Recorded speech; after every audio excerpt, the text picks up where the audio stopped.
hell of a preview. Let's jump over to that, shall we, and have a look at this preview, because it's taken up quite a bit of the screen. Look at all this. We've got lots to get our teeth into, so hopefully we're going to be getting a pretty fun show tonight.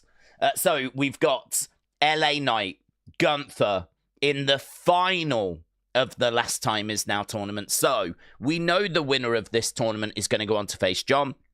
We're down to 2 people. We know who the favourite is. The favourite, of course, is Gunther, but some people hoping that it's not going to go that way. But we're down to 2. I personally am hoping that it's going to be Gunther. Again, I think Gunther is the firm favourite here. I don't know how LA Knight misses out. I mean, look, they might change their mind. I don't think they will.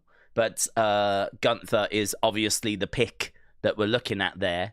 But it goes down tonight. We are going to find out the answer to who is going to be John Cena's final opponent tonight.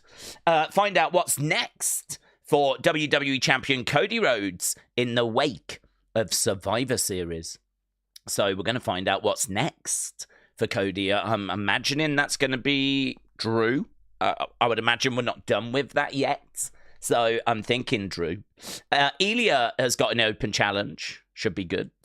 There was Ricky Saints put in a message out, which I saw, which just said tomorrow, kind of a exclamation mark, question mark. Ricky Saints teasing that he might make his presence felt. And a lot of people wondering if that would be in the United States Open Challenge. The only thing I don't know is, normally when wrestlers do little teases like that, it probably does not lead to them being on the show, right? We've seen it so many times. So Ricky putting that out, it doesn't really mean much. It certainly doesn't make me think, oh my God, 100% it's going to be him. But it's just worth mentioning that he had just put a little summer out, just kind of insinuating that he might be around for this SmackDown. Then we've got Jade Cargill taking on Alba Fire in a sort of heel against heel. I don't know why we're doing this match, right? So that'll be interesting. Then we got Alexa Bliss. She is looking to gain WWE Women's Tag Team title momentum against Kairi Sane. So we've got a momentum match where there's not really a reason to be doing it, but we're doing it because lol. That's why. Lol. We've got TV time and we need to fill it. So let's do this. Yeah. Welcome to, well, I would say 2025, but to be honest, that's the kind of thing we do most years anyway. Solo Sikoa is going to respond to the shocking ending of last week's SmackDown. And it was shocking. You might have forgotten about it, but it was shocking. We actually went into Survivor Series with our mouths open. We were on the floor. We were absolutely shocked. We couldn't believe it. We were calling our friends. We were calling our family. It was one of the most shocking moments of the year. And it is taking me a moment just to remember what happened. But it was shocking. And it was the Wyatts. The Wyatt Six. They popped up and appeared at the end of last week's SmackDown. So we'll probably do something with that as well. So there we go. Honestly, bit of a faff, but that should be interesting. That should be interesting because it's going to give us confirmation. That should be interesting because Open Challenge. Down, I'm down for that. Jade against Alba Fire. Alexa against Kairi, building momentum for it. Just do the match. Just if it's for a tag match, just do the flipping tag match, you absolute clowns. And yeah, Solo should respond, shouldn't he, in all fairness. So there we go. That is SmackDown. That's how things are looking. Mayor Pete says, hello. Yeah. Let me in. Said, yeah, it was cool. Very shocking. Daze, apparently we've got Randy Orton returning tonight, says Connor. Haven't heard anything on that front, but yeah, listen, if that's what the streets are saying, then let's go. Christopher, hello. Chris, hope you're doing well. Days in the news, Netflix buying Warner Brothers. Yeah, do you know, it's funny you should mention that. I was just listening to Wrestling Observer. Apparently Warner Brothers is getting split into 2 entities. And I don't think that so basically Warner Brothers are getting split into, 2 halves. And apparently what Netflix is buying does not include TBS or TNT. So from what I've just heard from Wrestling Observer, it doesn't mean anything in regards to wrestling. AEW are not going to Netflix because apparently the channels TBS, TNT are not part of this deal. That is what I just heard Brian Alvarez say on Wrestling Observer Radio. So there is a lot of chatter around it. I mean, obviously, if you're into your entertainment, it's a big story. I personally don't give a flip. Doesn't mean nothing to me. Why do I care where you have to go to watch Harry Potter? Give a flip, mate, right? So in wrestling terms, what people got excited about was the idea of AEW potentially being on Netflix alongside WWE. But from what I've just heard, that is not going to be the case. It doesn't seem like Netflix are picking up everything. They're just picking up like certain things. A lot of it, but not TNT, not TBS. That's what I just heard. Literally seconds ago. Glockness said, it's a new era. The landscape has changed. Are you ready for an epic Smackdown? Is that what Triple H has said, Glockness? This is going to be an epic Smackdown tonight. Well, I hope so. Because if he's said that, we know he's going to deliver. Because I don't know about you, but I have still got a smile on my face from the epic Raw that we enjoyed on Monday. So, SG, SG.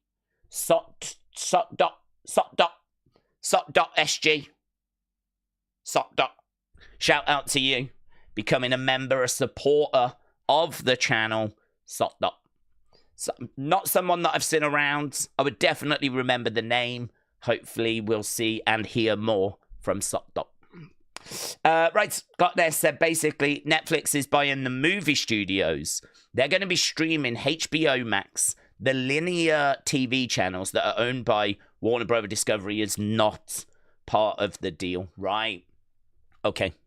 So, I mean, honestly, I don't know the ins and outs of it. I thought they were just getting everything, but I am not a network stan, to be honest, right? This is going to come as quite shocking news, but I am not someone that sits there and has an encyclopedic knowledge of, okay, Warner Brothers, they own that, they own that, they own that, they own, okay, Disney, they own this, they own that. I don't know anything, and I also don't care.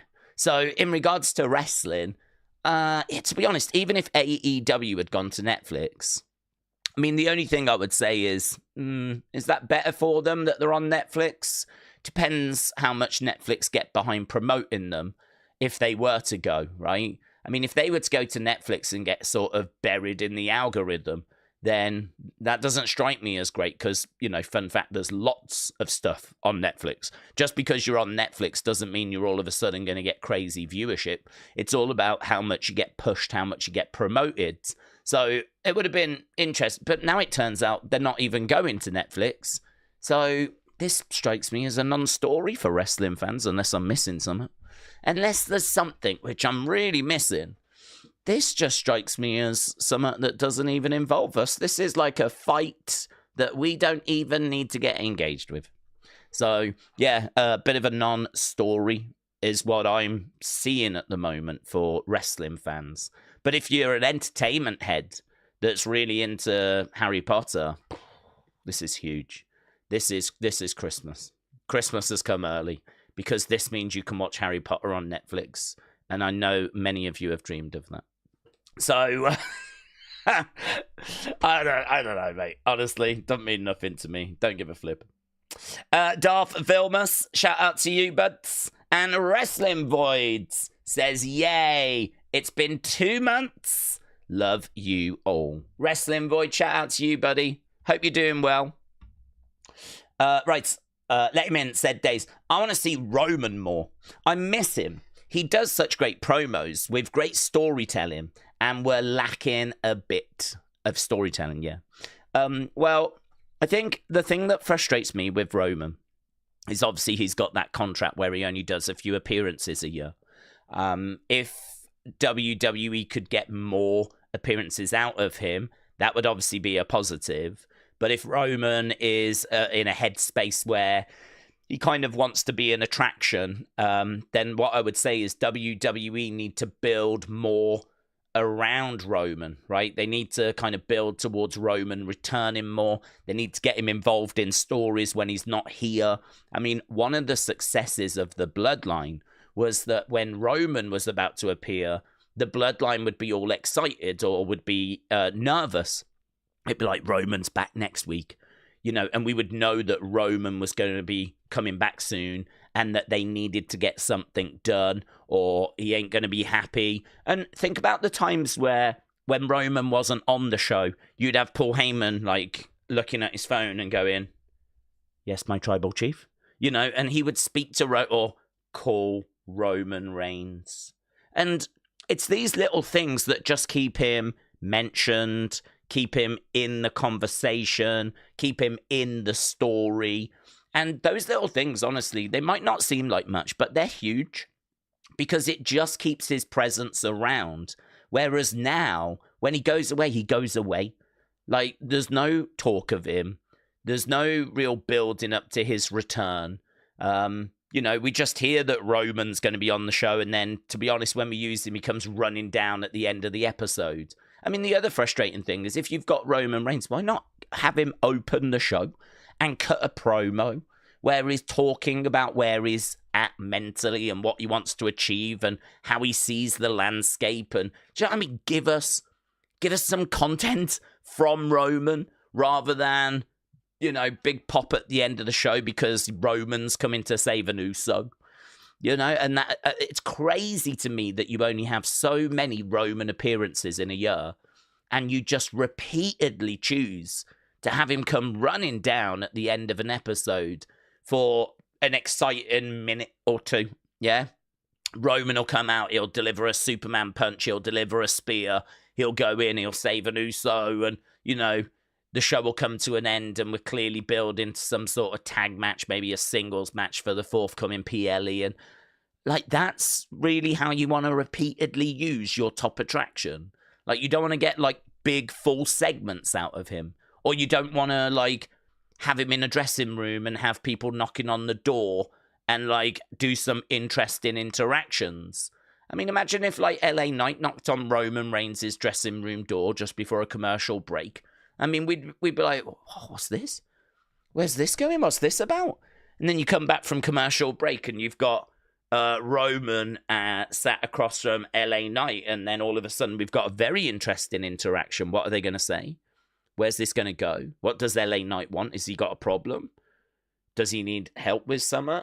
Is he stepping up to tell Roman that, you know, we don't need you around here? Like, where's this conversation go? There is so much more that we could get out of Roman than what we do. And it is very frustrating the way that they use him. I completely agree with you. I do think that having more appearances would obviously help because, you know, then we could use him for bigger stories and have him more involved in things. But, you know, I don't know that Roman's going to want to do that. He's got a contract that gives him a really good work-life balance. And I think Roman knows that the work-life balance is so, so important. You know, he loves wrestling, he loves his fans, but he loves his family. You know, that family, they, you know, it's not just a brand. It's not just something they say. That is a close-knit, big family, you know, and, you know, he wants to be there for them as much as he can. Bring through that next generation of bloodline as well, you know. Be a proper dad, not a dad that's always away on the road. I suppose like how it was for him, you know. Wild Samoans were always working. And so maybe he's learnt a bit from that and learnt that, like, I want to be there for my kids. And you got to respect that. I respect that. So it's a balance. And is that balance right? Maybe, maybe not. But I think what we can all agree on is that we could certainly be using Roman better on the shows that we do actually have him contracted for. Benny said, news with Netflix Warner Brothers has got me predicting that TKO WWE buys AEW in 2030. I think that is why that news has been mentioned so much because people are thinking that it's AEW, WWE are now going to be like best buddies, or I don't know. So it was quite surprising for me and my lack of network knowledge to, find out not that long ago before I started the stream that actually, no, they're not going over there. AEW are not being picked up by Netflix. And you suddenly go, why is everyone running around shouting about this so much then? I think genuinely a lot of people were under the impression AEW was going to Netflix and that this was a massive story and what does this mean and all of that. Now that it kind of seems like that's not happening, it's like, it doesn't need any conversation time, does it? The little couple of hours we have before we start SmackDown, we don't need to waste our time with that conversation. Right, where else are we? Let's go down. Undeniably, Martin, shout out to you. Said, month number 14. Thanks for amazing 2025. 0.1% club, yeah. That's crazy. Martin, shout out to you, buds. I've got actually thinking of the game. I need to get some stuff sorted, don't I? So, I don't know if I've got pixelated graphics. If not, can you ping them over? I need to get that done tonight, ideally, if you can send me some. And Kian, has anyone heard from Kian? Because I am a bit worried about Kian. I wasn't, and then it's been a while now. So, I need... or would like a bit of an update about Kian. So, yes. Martin, shout out to you.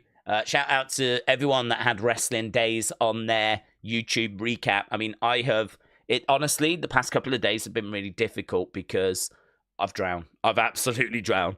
I am getting pictures, screenshots of those YouTube recap things everywhere I turn. We gave shout outs to about 60 odd people in Unseen, the last Unseen. I've probably had another 20, 30 that have come through since then in the past, 24 hours. And that's just people that have got Wrestling Daze as, their top channel that they watch. So, I mean, the thought of being, someone's favorite channel is kind of crazy to me. A place they enjoy hanging out and they join us on a regular basis.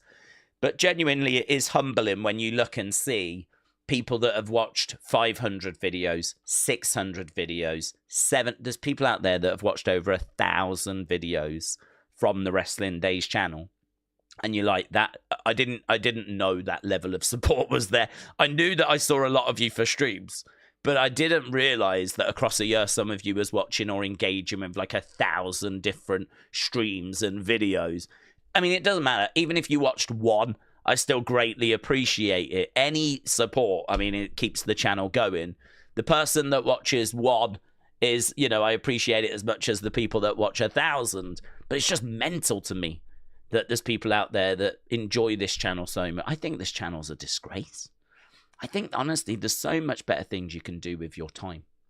So, big thank you to everyone that has shown such support to the channel in 2025. All I can say is that, I'm going to try and, bring good vibes and fun and, good conversations into 2026.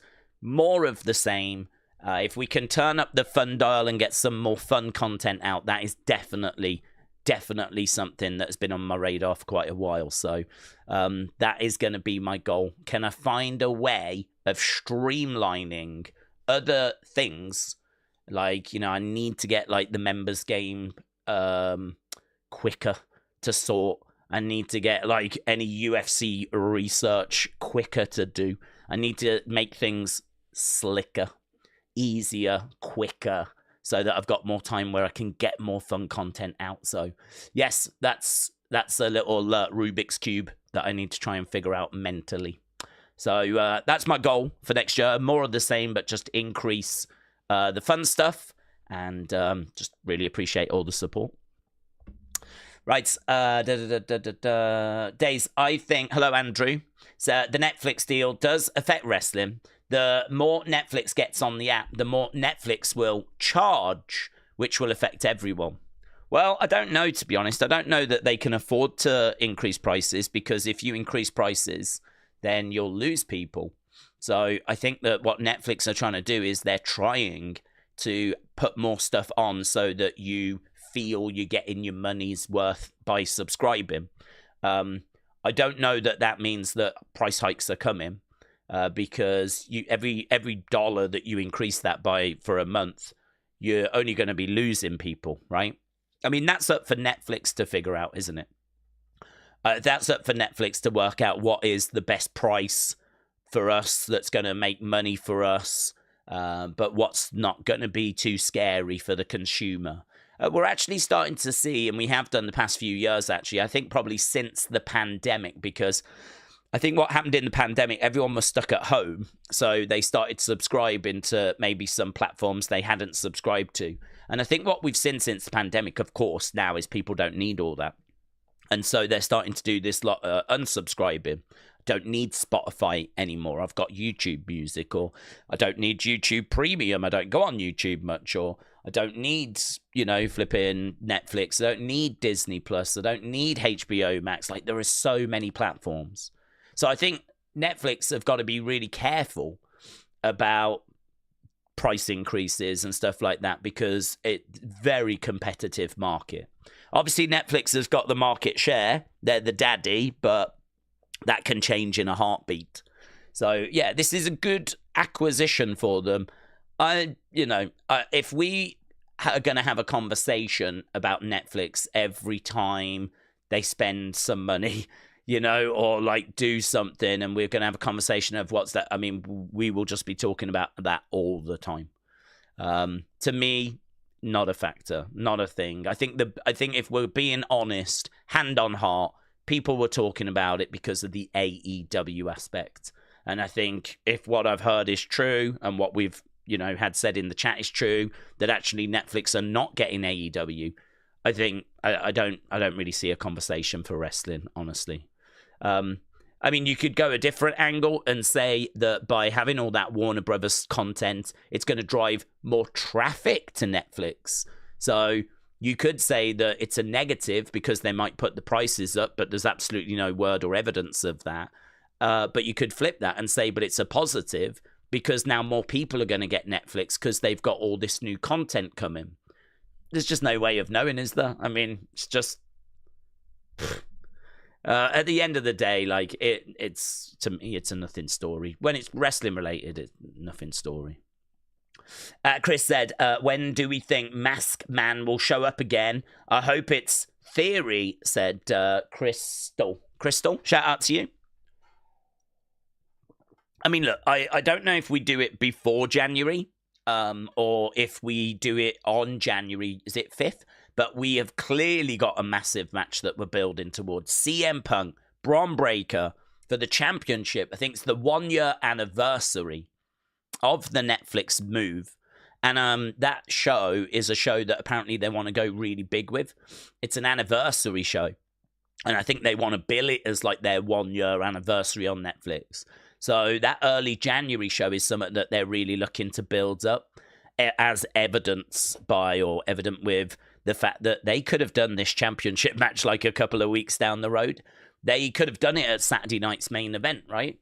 They could have done it in a lot of places, but they're waiting until January to do Braun Breaker, CM Punk for the World Heavyweight Championship. And apparently that is not by coincidence. That is because it's the 1-year anniversary and they want to go big with that show. So what do you do with the Masked Man? Do you bring the Masked Man into the group before that? Or do you have the reveal around then? I mean, I feel pretty confident that it will be done either on that day or before that day. I don't think you drag it out past that point. I think that could they keep the masked person going? Could the masked person get involved in that match? I've got to think there is a good chance of it. I mean, it was such a big talking point coming out of Survivor Series that it'd be weird for it to not feature in such a big match that's coming up. So I think you either reveal who it is before, and then that person joins the Vision, and then you go into that championship match with a stronger Vision, or you have the masked person get involved during that match, revealing the identity, not long after, like the week after or something. I don't think this is something you need to stretch out for like ages and ages and ages and ages. But I do think that January match is very interesting, and that could see the masked person playing a part in it. In December 15th in Hershey, said Marshman, that has been changed to a double show for Raw and SmackDown. And I'm still debating whether I should go. Yeah, there's tape-ins coming up, isn't there? There's tape-ins coming up because of Christmas. So I think that would be worth it. I mean, if the price for tickets is the same as normal and it's not like crazy inflated, you're getting bang for your buck there. I think that would be worth going. Maggie said, I'm retiring from watching when Roman retires. I'm semi-retired now. I only watch highlights if Roman is on them, says Maggie. Well, I mean, the streets are saying that Roman's going to be around for a while. The streets are saying that Roman is not done anytime soon, and that actually he still wants to have a bit of a run. And, it's not like he's done the bloodline thing and that's it. He's just winding it down. It seems like he's got more to give. So that's good. That's a positive for Roman fans. So have to see what 2026 brings. Word on the street is a feud with Cody Rhodes. G Doggy Dog said, Daze, you are the master and the ruler of wrestling on YouTube. The Doggy Dog one, shout out to you, my friends. Really appreciate the kind words. And appreciate all the support as well, buds. Dort Knight said, Daze, you're on the Mount Rushmore of content creators. Yeah, I'm cleaning it. I'm on one of those little bench things that you wind down like that. I've got my bucket and some sponges, and I'm just cleaning it like that. That's the only way I'm getting onto any flipping Mount Rushmores. I'm doing the hard work, the graft. Or maybe I'm the tour guide at the bottom that's kind of like pointing things out and answering questions.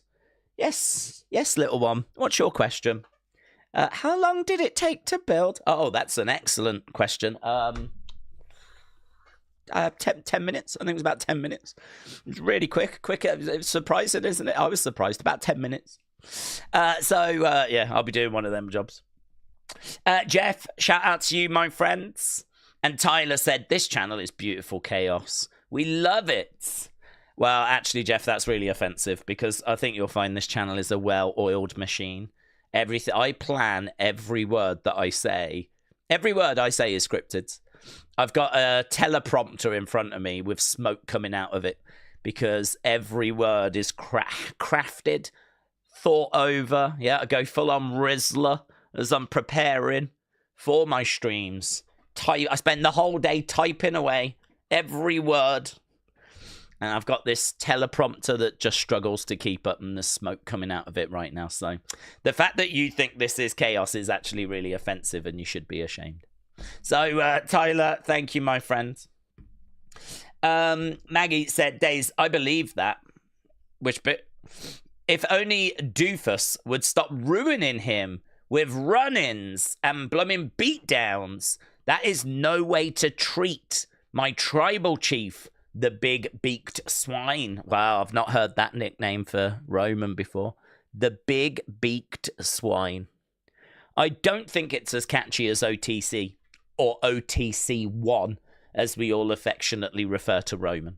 Yeah, I agree. I understand. I mean, look, there's a lot of actually, that's fun. I'm going to put that up. Let's put this up. Start a Q&A.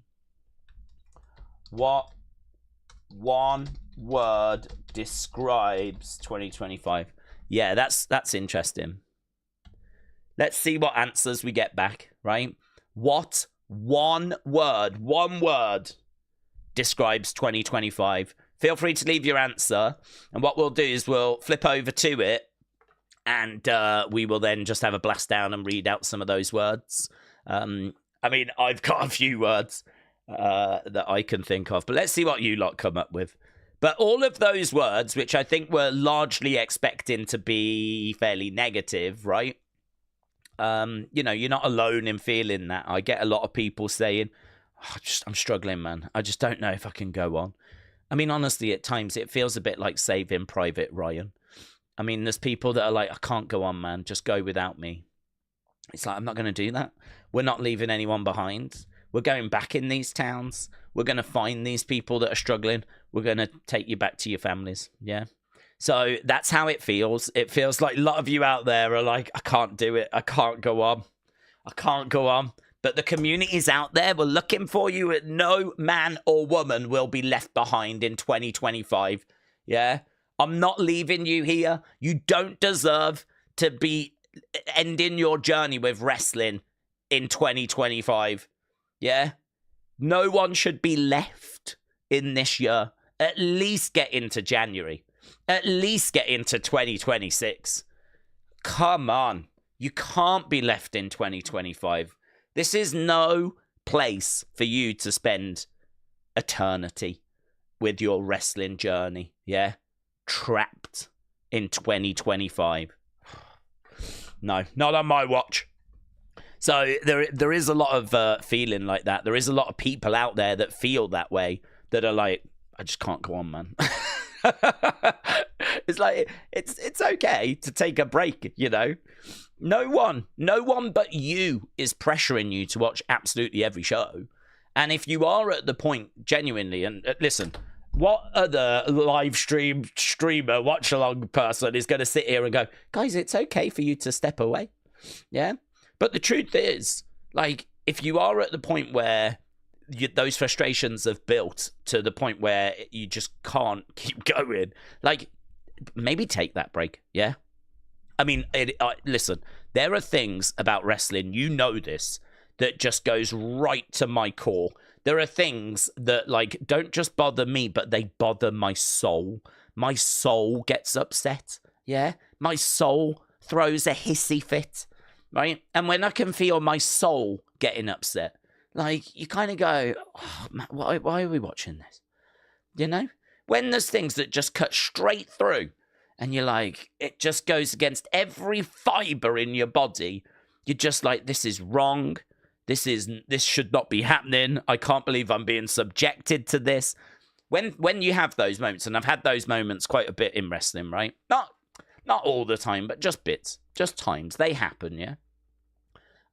You know, I'm not going to take that break because this is obviously what I do. So I've got to knuckle down and fight through. And yeah, don't get me wrong. There's been times in 2025 where the shows have been, I hope this improves. And you go show after show and you're just looking for any sort of green shoots. But we did do a conversation the other day where we were talking about some of the great things that happened in 2025. And I think it's those great things that keep me going, honestly. You know, it's the fact that AJ Lee returns that you go, this is why I watch. It's the fact that you get EO putting on multiple bangers, Sami Zayn putting on great open challenge.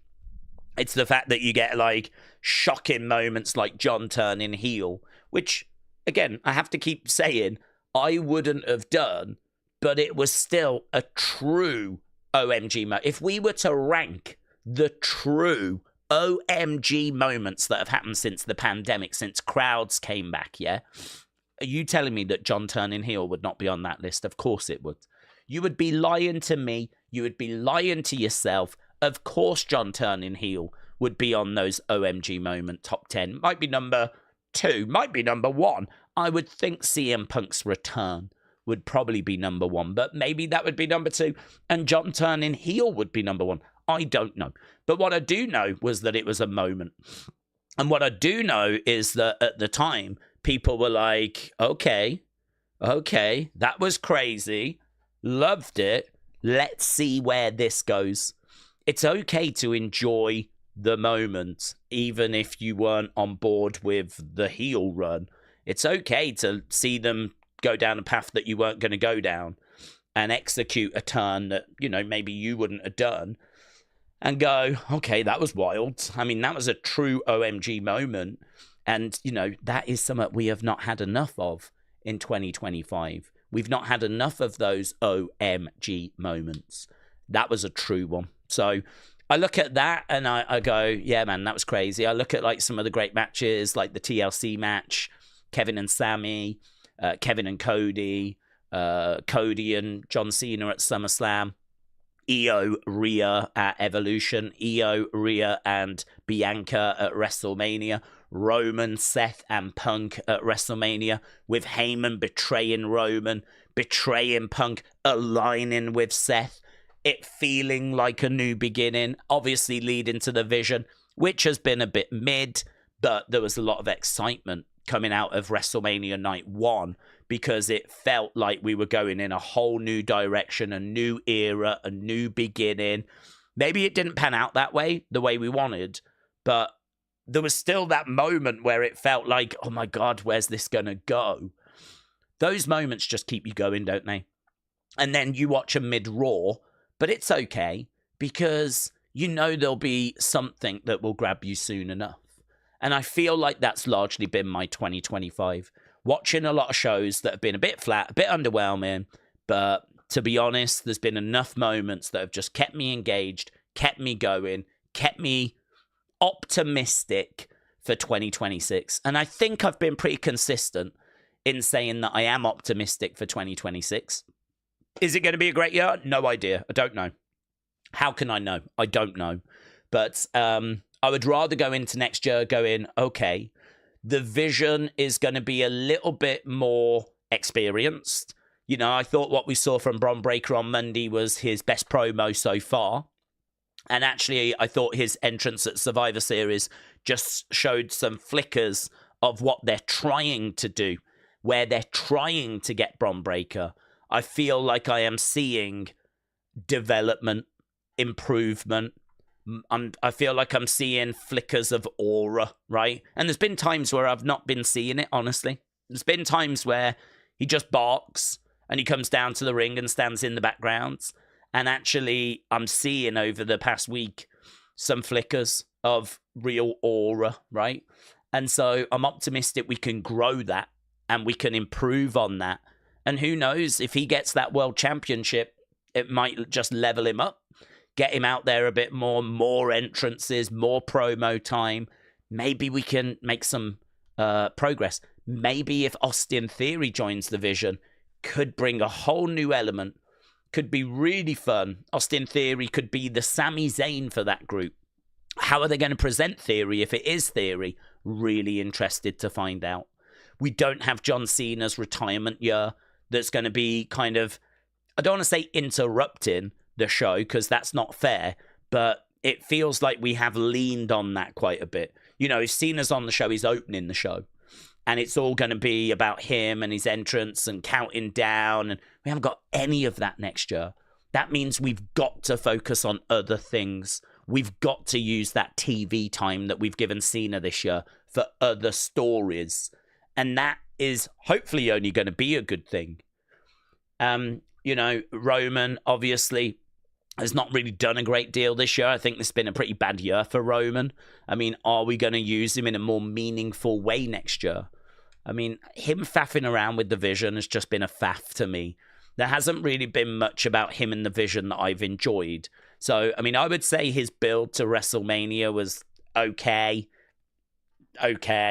But what we've done with him after has been pretty rubbish, I think.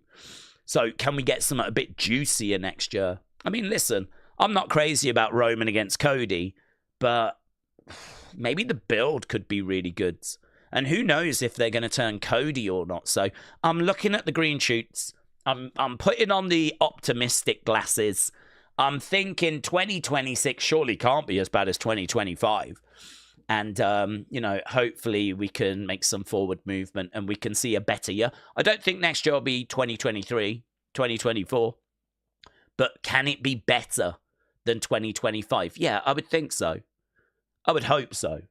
So I'm going to be optimistic. I think that's not a bad mindset to be in. It is easy to get burnt out if you watch every week, said Jacob. It's why I take breaks. I do watch the PLEs, though I don't watch every Raw or SmackDown, unless it's like the road to something big, one of the 4 PLEs, said Jacob. Yeah, honestly, but I think taking breaks is absolutely fine. I think that you know what's right for you. We all get wound up and frustrated about different things. So my level of frustration, it might be in a different place to your level of frustration. Plus, you know, I don't. I think sometimes with content creators and YouTube, it can genuinely come across as, oh, they're only in it for the money, they're only in it for the fame, whatever. I'm genuinely not in it for those things. I mean, this channel started because I had no one to talk to about wrestling. That's why the channel began, right? I had a job. I worked in retail. I'd worked in retail for, I think, about 14 years at that point. And I loved my job as well. I was happy. And I was, you know, I was happy. I didn't need to start a YouTube channel. But I started it because I wanted to talk about wrestling. I had no one that was interested. And then, you know, from there, more and more people joined us. The channel got bigger. And a difficult choice, a genuinely difficult choice had to be made of, do I carry on with my job that I really love? Or do I just put my time into this and, well, let's see, you know, where does this go? How, you know, how much bigger does this get if I give it my time? And, you know, I think when I made that choice, the channel was on about 60,000 subscribers. And, you know, now here we are, we're over 300,000. And I don't regret my decision. I think that it was a pretty even decision, honestly. I've said it before, money-wise, the amount of money this channel makes is honestly, it would be less than if I'd stayed in my job. Because in my job, there was opportunity to kind of move up. And I hope that in the 7 years since I left, I would have moved up a couple of positions. I mean, I worked hard. So I've got to think that I would hopefully have done that. I think I would be earning more had I stayed in the job. So if anyone thinks this is like about money, you don't really know how YouTube works. I could probably make more if we had sponsors, but we don't do sponsors, do we? I mean, when do I go, guys, let's talk about the joys of Blue Chew? You know, I don't do that. I don't put adverts in the streams. I could put extra adverts in the streams. I don't do that. There's lots and lots of things that I could be doing to make money. We haven't had merch in about 5 years. So anyway, what I'm saying is that I'm here for conversations about wrestling. That's why I'm here, and that's why I enjoy doing what I do. And I really, why do we start 2 hours before every show? Why do we jump in the chat and answer the questions? Like, I genuinely enjoy doing it. I genuinely enjoy talking to you guys. I genuinely enjoy hearing your thoughts and seeing what people are saying and theories that they've got and everything, right? And I genuinely enjoy doing that. And I think that as a result, I don't get probably as dragged down into the frustrations as many of you, because I'm very, very fortunate in that I can turn on the stream and I know that there's going to be regulars, people in our community that I'm going to be able to have conversations with. Whether it's about good things or bad things, we're going to talk wrestling. And I think I love doing that. So for me, like, it's hard to get dragged down into a pit of depression, a pit of frustration, unless there was like really, really bad stuff that was going on that I was just really against, you know? Things that are just a bit mid aren't really going to ruin anything for me. They're going to be like bad shows and I'll score them bad. But I think you guys prevent me from getting dragged into like a big pit of frustration, a big pit of doom. And so I do genuinely think my show scores are probably a little touch higher than if I was just watching on my own. I think if I was watching this year on my own and I didn't have people to talk with, you guys, I think my scores would be that touch lower. Not drastic. Half a mark, maybe. Something like that. Maybe 3/4 of a mark at most. So not drastic, but I do think it's different. It's I'll tell you the other one as well. There's a lot of people, and I do see this from time to time, Dave Meltzer and whatever, that they talk about the reaction clips that they see, right? Now, I don't care. I only put them up to advertise these streams. But like, I saw Dave Meltzer once. He did a little thing where he was like, oh, they showed all those reactions to whatever moment it was. You know, they're so fake. And it's people that are like, oh my God. And he was like doing a pretend reaction, like, you know, and you hear that a lot about like fake reaction and everything. I think what people forget is that well, for me, I'm not sat at home on my own filming myself and then doing a reaction. I'm talking to you guys. Like, so we're actually doing like, you know, a chat. We're doing a stream. We're doing a live stream. Here we go. Where's this go? Like, we're talking and the anticipation is building and I'm seeing your comments in the chat. And it's very, very different to just sitting at home and watching it on your own. I don't know if I was sat here without any of that I would be like screaming and shouting the room down. I don't know. I don't know. I'm not sure. Maybe sometimes I would, sometimes I wouldn't, depending on what had happened. But it's part of a live stream where we're engaging and we're talking and it's like, do you think it's about to happen? Well, I don't know, dude. I don't know. Let's have a look. Lights are going out, you know. And you get my point. Like, it's not, in isolation, it's not what people are saying. People are like making out that it's all fake and it's all elaborate and everything. But it's part of a build. It's part of a shared experience, you know? So for me, it's a different, that's the point I'm trying to make. It's different. I'm very fortunate to have you guys, to have the community. You stop me from falling into like a pit of depression about wrestling, right? And just constantly like complaining, even though I do that a lot. So the point I'm making is, I don't think I'll ever step away from WWE. Obviously, I do this, you know, for a living, but also I don't think I get dragged down as much as some of you. And I see a lot of people out there really struggling, really like, I just can't go on. I just can't, you know. And I do understand that. And this is why, you know, don't worry about taking a break if you need to take a break, because your frustrations might be greater than mine for the reasons that I've just given. I hope somewhere, somehow, that made some degree of sense. Let's have a look at some of these words, shall we? So, Miss Clown, so I said, what one word describes 2025? Yeah, let's blast down these. So, Miss Clown said sexual, but in all fairness, he does say that to every question. Johnny said epic. EG said lackluster. Kent says AMC. Let's go. Joseph said strange. Alan says 6-7. Tyler says epic. Tabasco said epic. Hannah said miss. Christopher said yeet. G Doggy Dog said head scratching. But Mayor Pete said it was watchable. Darth said it was costly. That's a good word. Ryan said half-baked. King Yeti said tolerable. William Hensey said coon testy curly. Coon testy curly. William, thank you. I feel like my pronunciation has avoided me suffering any kind of YouTube guideline violations. Coon testy curly. Steve said blandemic. Blandemic.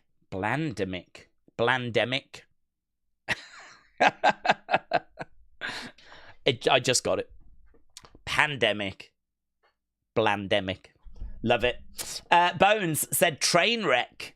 Let him in said nauseate him. Blake said, in the words of Triple H, epic. Not. Jay said disappoint him. Dean seems to have struggled with the concept of just one word, because Dean has put, I think 2025 has been so disgraceful. I hope 2026 will be a better year for wrestling. So, Dean, I'm sorry, I was only asking for one word, so I'm going to have to take your first words, which I think was just I. And I don't even know if that classes as a word. So it might be think, because you started with I think. So it's one of those. Yeah. So, Dean, thank you. Gremery also started a sentence with I, but does go on to say chaotic. Jeremy said, could Kevin Owens be the mystery person? Yeah, we've really grasped the concept here. of just one word to sum up 2025. Well done, everyone. Taker 1990 says WWE in 2025. All right. Jordan says hi. Hi, Jordan. Hope you're doing well, mate. Raymond said, "What are you doing, Daze?" Raymond, I'm not sure. Just interacting with the community, really. But thanks for asking. George said, "Underwhelming." Scottish Chris said, "Glorious." Daz said, "Struggling and epic." Well, that's 2 words. Kipata said, "Hectic." Big Time Baxter says, "Toilet." Well, just go. Honestly, you don't need to ask, Big Time. You don't. This isn't like nursery where you put your hands up and then you get permissions. If you need to go, just go. We've said this before, yeah? No one needs to say toilet in the chat. If you need to go, just go. Wrestling Warrior said WTF. Enigma said damn. Nick Morgan says lame. Jimmy said, "Do you see Randy returning today?" I have no idea. I'm not expecting him, but it was mentioned earlier in the chat that apparently he could do. But I haven't seen anything in regards to that. I'm not saying that nothing has been mentioned. I was watching a little bit of cricket earlier, which I deeply regret.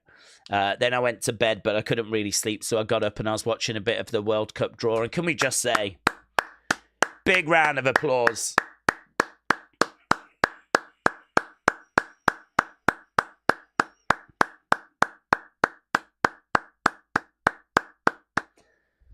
Donald Trump getting the FIFA Peace Prize. You deserve it. You deserve it. Donald Trump bringing peace to football pitches all around the world. Honestly, it warmed the heart. It really did. I saw that and I was like, come on. Finally. We were all wondering when FIFA were going to recognize Donald Trump's contributions to the beautiful game. Do you remember that time where those players were about to get in a fight and they were about to like really get at each other, and Donald Trump got out of the stands, ran onto the pitch, separated the players and went, "No!"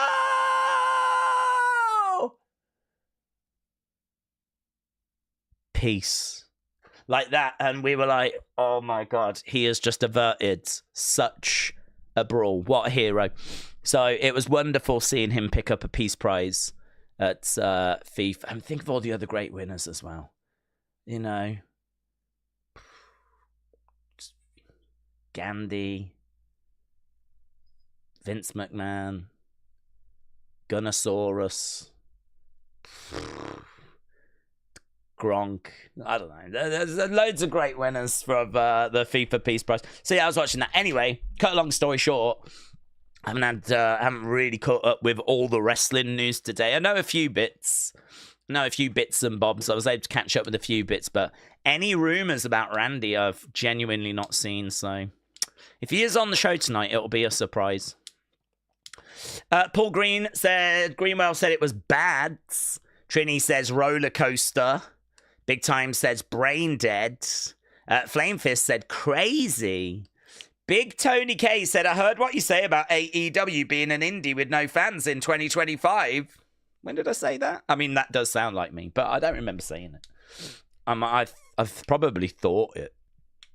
I am publicly humiliated, and for punishment, you will stream Full Gear. It's going to be great, said Tony. I don't even know when it is. But listen, I wish AEW nothing but the absolute best. I wish them nothing but all the success in the world. Be very interesting to see, you know, where they are in a few years' time. Genuinely. I think, like, we've had a big conversation around, like, TV ratings and everything. And obviously, you know, their ratings for Dynamite right now are in, like, the 500,000 range. I mean, that is a real fall. That is a big, big fall from when they were up in, like, the 800,000 range. That's where they were when I stopped watching.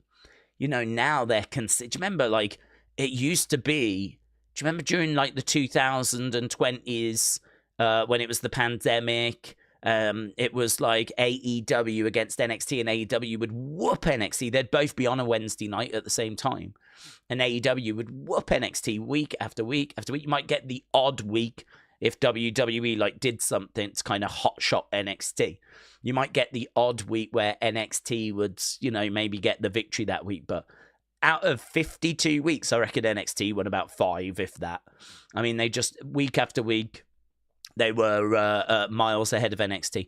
It's crazy, isn't it? Here we are about, 4 or 5 years later, and now consistently they're behind NXT, and they have fallen, they've lost, I don't even know, percentage-wise what that would be, like 30, 40% of their viewers.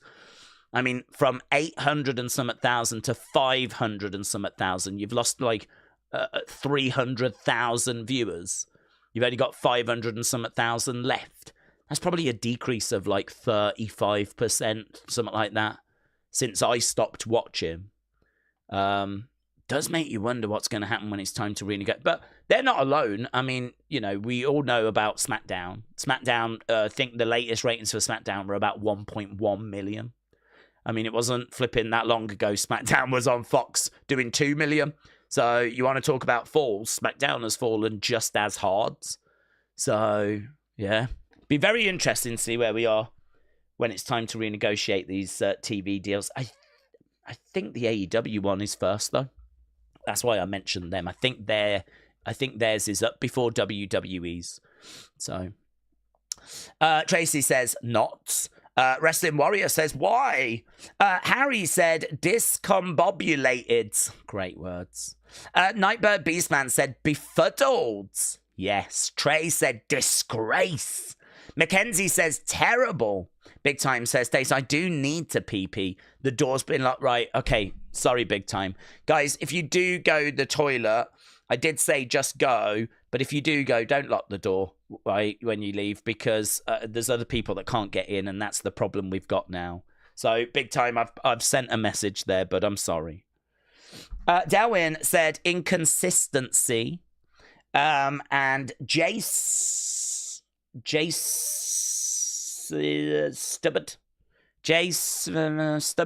says, and El Sausage Rollador says sausage. So there we go. Those are the words to sum up 2025. That feels like it's perfect for a short that I will never ever make. So love that. Love that for us.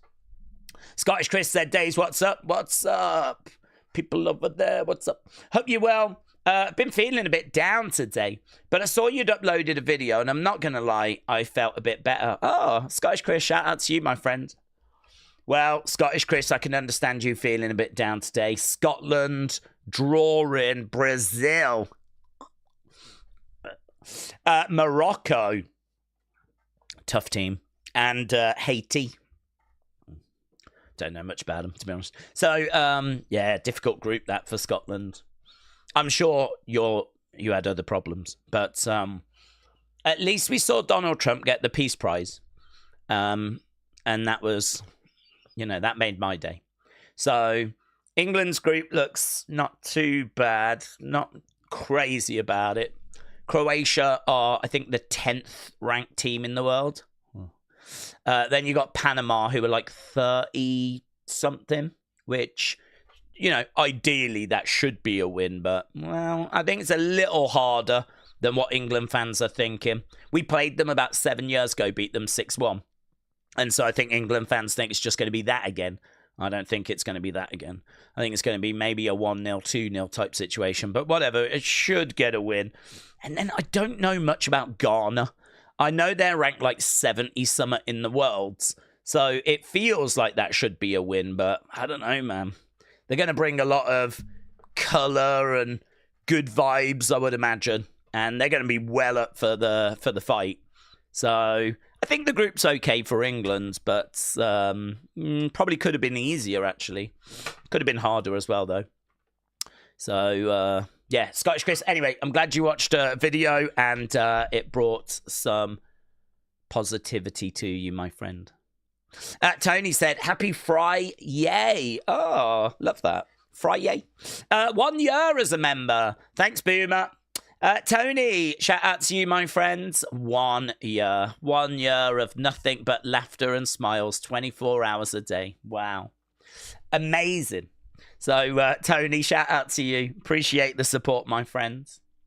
Appreciate the support from Camden as well, who sent in 5 Wrestling Daze gifted memberships. Very kind. Thank you, my friends.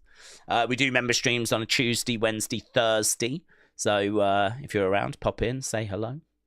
Travis8577 said, I like the Christmas tree. Oh, Travis, you just reminded me that I don't. It's a bit too low res, I think. We did have a better one that just looked a little sharper. I mean, I put this up the other day because people were like, why is it not Christmas decorations? And I was like, oh, I can fix that. So I put the tree up, but I think it's a bit low res. So I might end up changing it. But well, it looks all right, doesn't it? And Travis, if you like it, I suppose I should like it as well. And Long Beach Hippie, shout out to you as well, my friends. Right, let's get back to the chat. Let's get back to the wrestling talk. That's why we're here, yeah. Daze, would you rather have Bron Breakker win the Men's Rumble, or would you rather have Bron Breakker win the World Heavyweight Championship from CM Punk? I think I'd rather have him win. Oh, I don't know. That's a good question, actually. That's a good question. I think I'd rather have him win in January. Because I think him winning the Rumble is fine. And I think that he would be a new winner. I think it'd be understandable. And I think it's one that people would be okay with. But to be honest with you, I don't really like knowing the winner in advance. So I don't love that. And also, I think he's such a big prospect that if he is going to WrestleMania, it's hard to see him not win. So I sort of feel like if you tell me that Bron Breakker's winning the Rumble, I feel like not only are you sort of ruining the Rumble, but I feel like you're also going to ruin the match at WrestleMania because I think he wins. And so for that reason, I think I would rather just have him win in January, and then hopefully I don't know who wins the Rumble. And then honestly, whoever wins the Rumble and faces Bron, because he will have had it a good few months by that point, not impossible for him to drop it. And so, but also because he's a prospect, it means that there's a chance that he could retain. So it means that I've got the magic of not knowing who wins the Rumble. Love that. And also, I don't think that it's guaranteed Bron wins at Mania after having a good few months with the championship, right? So I would go that way for that reason. So have him win in January against CM Punk. And I'm sure there's people that are like, oh, you can't end Punk's run that quickly. That's fine. I'd give him another run down the road. I mean, if I've got to choose between these two, then that's my answer. But I'd like CM Punk to have a decent run with the belt. I suppose part of the problem is there's just lots of people that need like a bit of a run with a world title. You know, a lot of people want to get Roman back to a world title. A lot of people like me want to see Sammy have just a run. I don't need a long run. Just give him, just even if he could touch the belt, that would be great. Buy him a replica, I'll be thrilled. Just give him a moment. Give him a moment, that's all we ask. So I'd love to see that. Of course, if we're going to have Gunther retire John, then it feels like Gunther needs to be up there as well. And I'm sure when Seth comes back, he's going to be looking for that championship. I think a lot of people are hoping we continue to work and build Jacob Fatu. And I think a lot of people would like to see him, maybe not next year, but certainly 2027 in that conversation. So, yeah, there's just a lot of good talent that is kind of sniffing around those world titles. It's just hard, isn't it, to kind of get everyone their moment, really. So, yeah, if I've got to choose, I'd have Bron Breakker winning in January. Connor said, we potentially face France or Argentina in the semi-final. Yeah, I mean, I think the way that they have done the draw always meant that they have actually given this some thoughts. And I think they've always kind of... I think it's quite clever what they've done. I know a lot of people are against it. But what they've done is they've got all of the top-ranked teams, top of the groups. They've kind of spaced them out So it means that like the top 4 ranked sides cannot draw each other until much later in the tournament. And so if everyone wins like you're expecting them to, it's kind of by design that you're going to have big semi-finals. And if you have big semi-finals, it's only going to lead to a big final. And, if everyone wins, it's so spaced out that, the quarterfinal should be. So I think by design, they've found a way of it not being like anyone gets an easy path. So I don't think England really have... I don't think there was anything that could have been done to have avoided a tough route. I think the draw by design is set up to kind of ensure it. And I think it's probably wise. I mean, when we're getting to quarterfinals, semi-finals, the final, we're going to want the big matches. People around the world are going to want to tune in to see England, France, Spain, Argentina, Brazil taking on, I don't know, hopefully a really good USA team. I think it'd be good if USA do really well in it. I mean, the World Cup is like the biggest sporting event in the world. I believe viewership, it's bigger than the Olympics. Certainly bigger than the Super Bowl, of course. But I think that, it would be really good if USA had a really good tournament and like the country got into it and got behind it and enjoyed it. And that'd be brilliant. And same for Canada. I know Canada have got a pretty decent team. Same for Mexico, of course. They're also co-hosting it. So I hope that the hosts have a good tournament, get through their groups, and, kind of just... I always think back to Euro 96. We had that tournament in England. And it was all the best teams from Europe. We had Spain and France and England and Germany and Portugal and, Scotland, obviously, in our group. We had Switzerland and Holland, who were known as Holland then. They're known as Netherlands now. But anyway, by the way, 96, I remember how magical that was. I mean, it was everywhere. It was all over the TV. If you went in the shops, there was like bunting out and like, there was this vibe. It was just so cool. There was a real buzz about having the European Championships in 96. And England were doing quite well as well, got to the semi-finals, and it was just a great time. So I've kind of experienced what it's like to have a big tournament in your country. And I just hope that it goes really well next year. Looking forward to it. Every 4 years it comes around, and it's always a real highlight. Daze, I'm excited for France and Norway, said Gate. Yeah, that'll be really good. Haaland and Mbappe. Yeah, I liked it. I liked the draw. What does Vegemite taste like, says Brony. That's an Australian thing, isn't it? I've never tried it.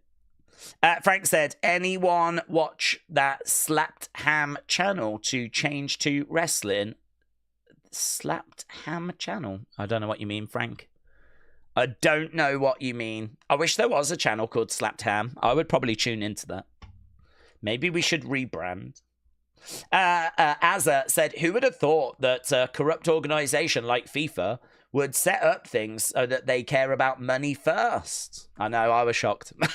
I was shocked as well, but right, Camden, shout out to you, my friends. Camden, very, very kind, firing in a very kind donation.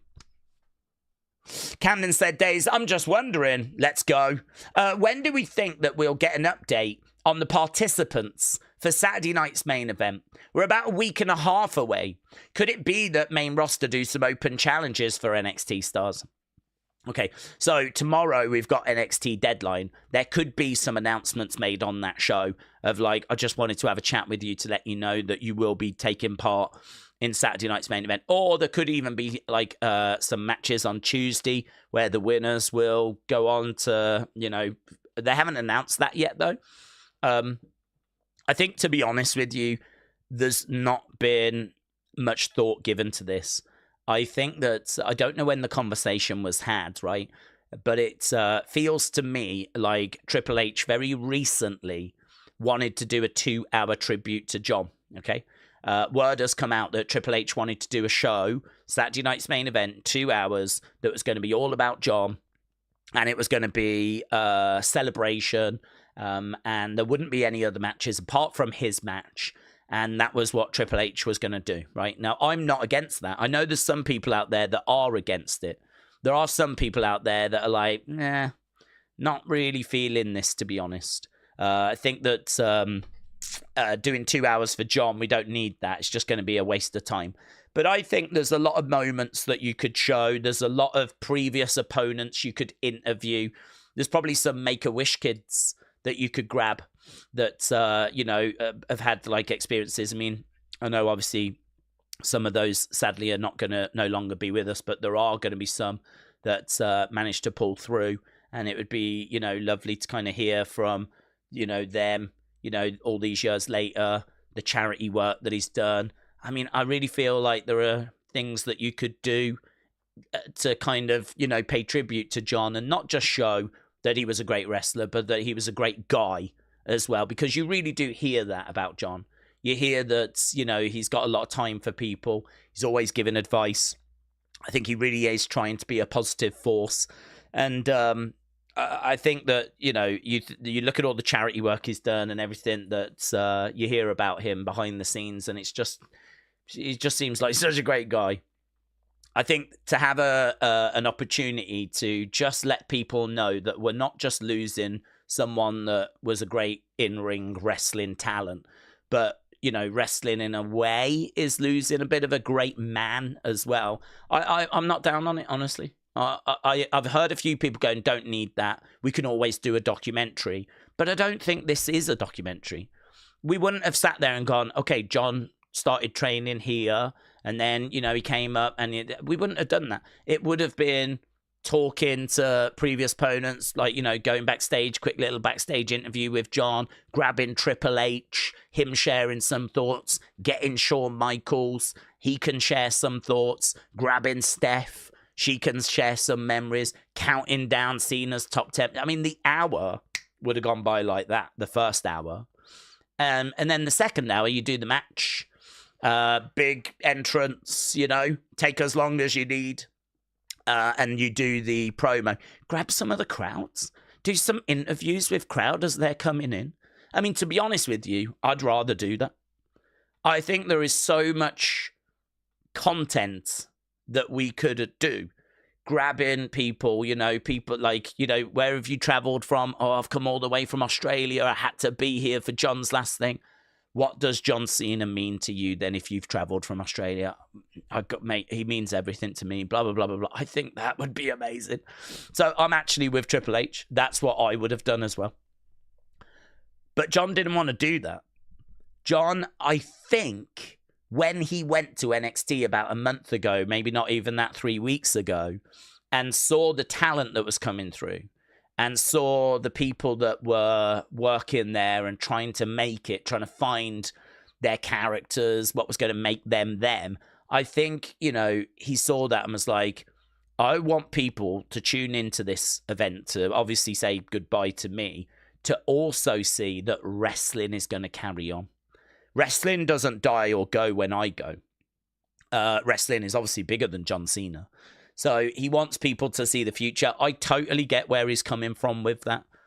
Totally understand. But I don't think that was plan A. And I also think that there is no plan in place for how we're going to choose these matches. I think if this is something that's come out of his visit to NXT from 3 weeks ago, 2-3 weeks ago, I think that that's fine. We can do that. I mean, wow, what an opportunity for the NXT talent. Yeah. I mean, you take your opportunities when they come along, and sometimes you don't know when they're coming. So, yeah, brilliant. Javon, let's go. Oba, Trick, the women, maybe a multi-woman match, maybe JC in a singles, don't know. But, I mean, they're ready to go. How we do it, I honestly don't even know if WWE have worked it out, because I don't know that there's any plan in place to actually get these matches sorted. There's certainly no builds. They certainly weren't going to do anything before Survivor Series. now we've got Deadline tomorrow, NXT Deadline, which we'll be doing on the channel. I've already set it up. And we've had to build to that. Like, we can't be building to that and also confusing things by talking about John and Saturday night's main event. So, bottom line is, once we get Deadline done, we got a week. And I would imagine they're probably just going to make announcements, honestly. The only other thing you could do is to do some matches on Tuesday where the winners will go on to Saturday night's main event. But, you know, they haven't made any announcements that they're doing that. So I think because of how this has come together, I don't think WWE themselves massively have a plan or know. I think there's been some shows that have got in the way. And as a result, I would not be shocked if Ava or they got John or Triple H or Shawn, someone to just do a video thing where they make the announcement. And that's it. That's the matches done, right? I think you might be a bit underwhelmed with how we get to these matches. I don't know that you'll be underwhelmed with the matches themselves, but you might be a bit underwhelmed with how we actually build this thing because it's a showcase. Really, this is only happening because John wants it. Don't think it was part of any plan. And yeah, it'd probably just be announced.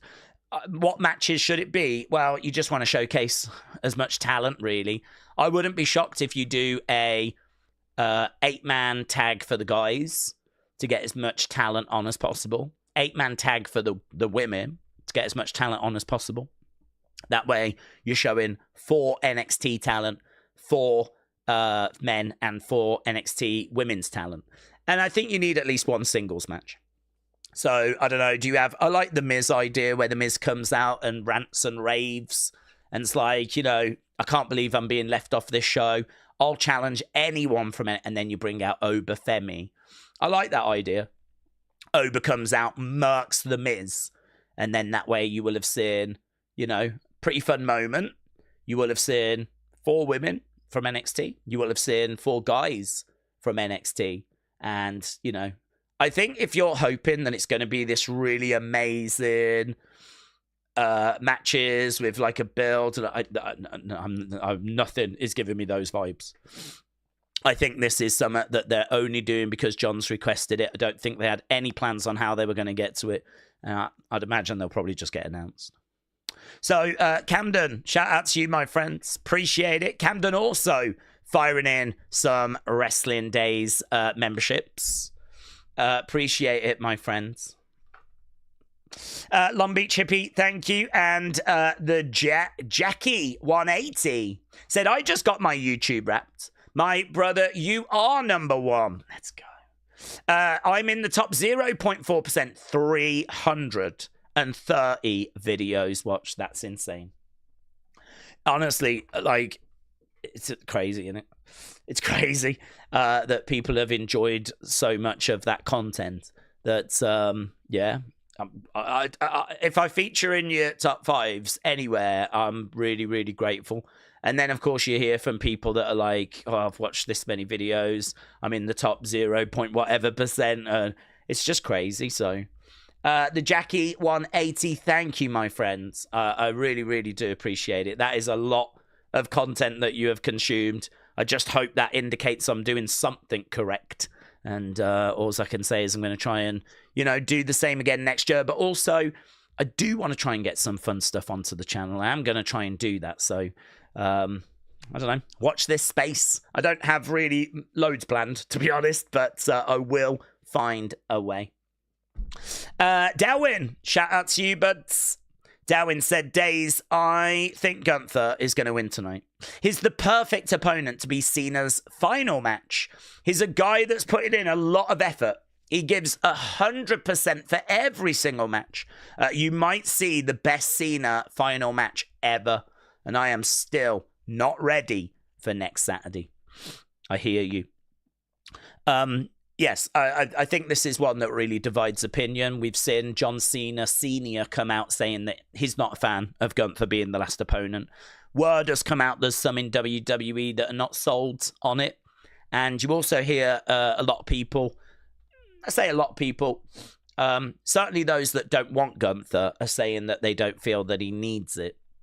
I feel that he does, right?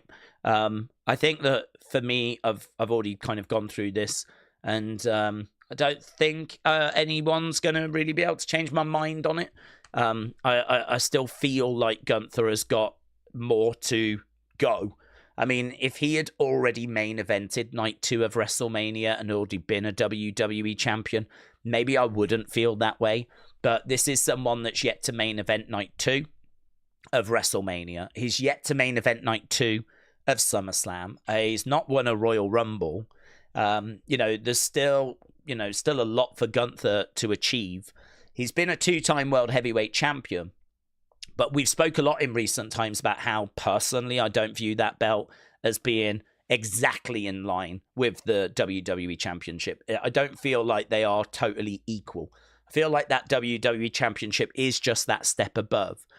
And I think that when I think back to, someone like Andre the Giant at WrestleMania 3, and I think about like a monster on that scale. I mean, I know that Gunther's not Andre the Giant, right? I do understand.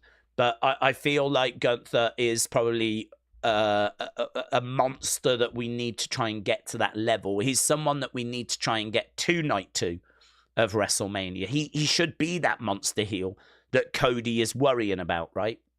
I mean, if Cody is your champion and your babyface champion, yes, of course, Roman is around, and we know Roman is a massive draw.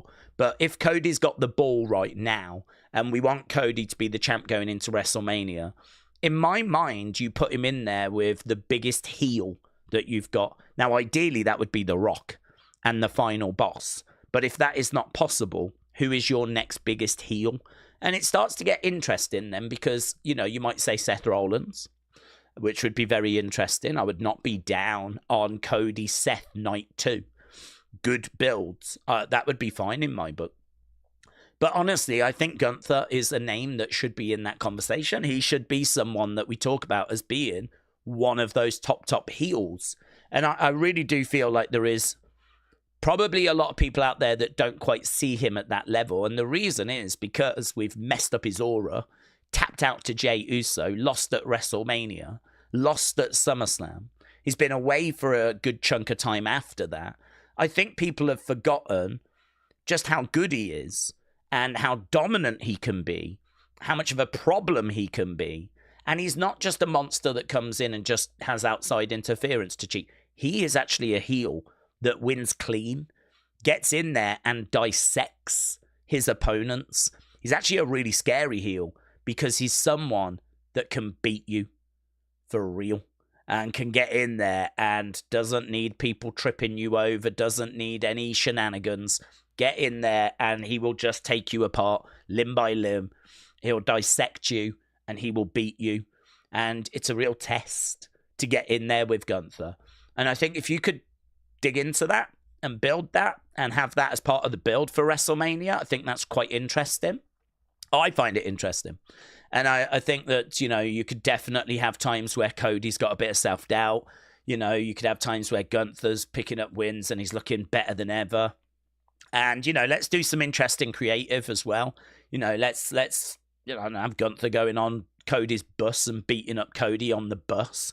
I mean, that could be a really fun visual, I think there's lots of bits that we can do. We can certainly have a better build than we did for Cena Cody. I mean, that was rubbish. The build for Cena Cody was just a few promo segments and them trying to get heat on Cena. And it was just rubbish, wasn't it? So this can definitely be better. Word on the street, though, that's not the plan. They're not looking to do Gunther Cody, but my point is you could have him beat Cena and then you could try and build to that. And I think that him getting that win over Cena could then propel him to go into that feud with Cody. I do wonder if they will have him beat Brock at WrestleMania. That's my gut.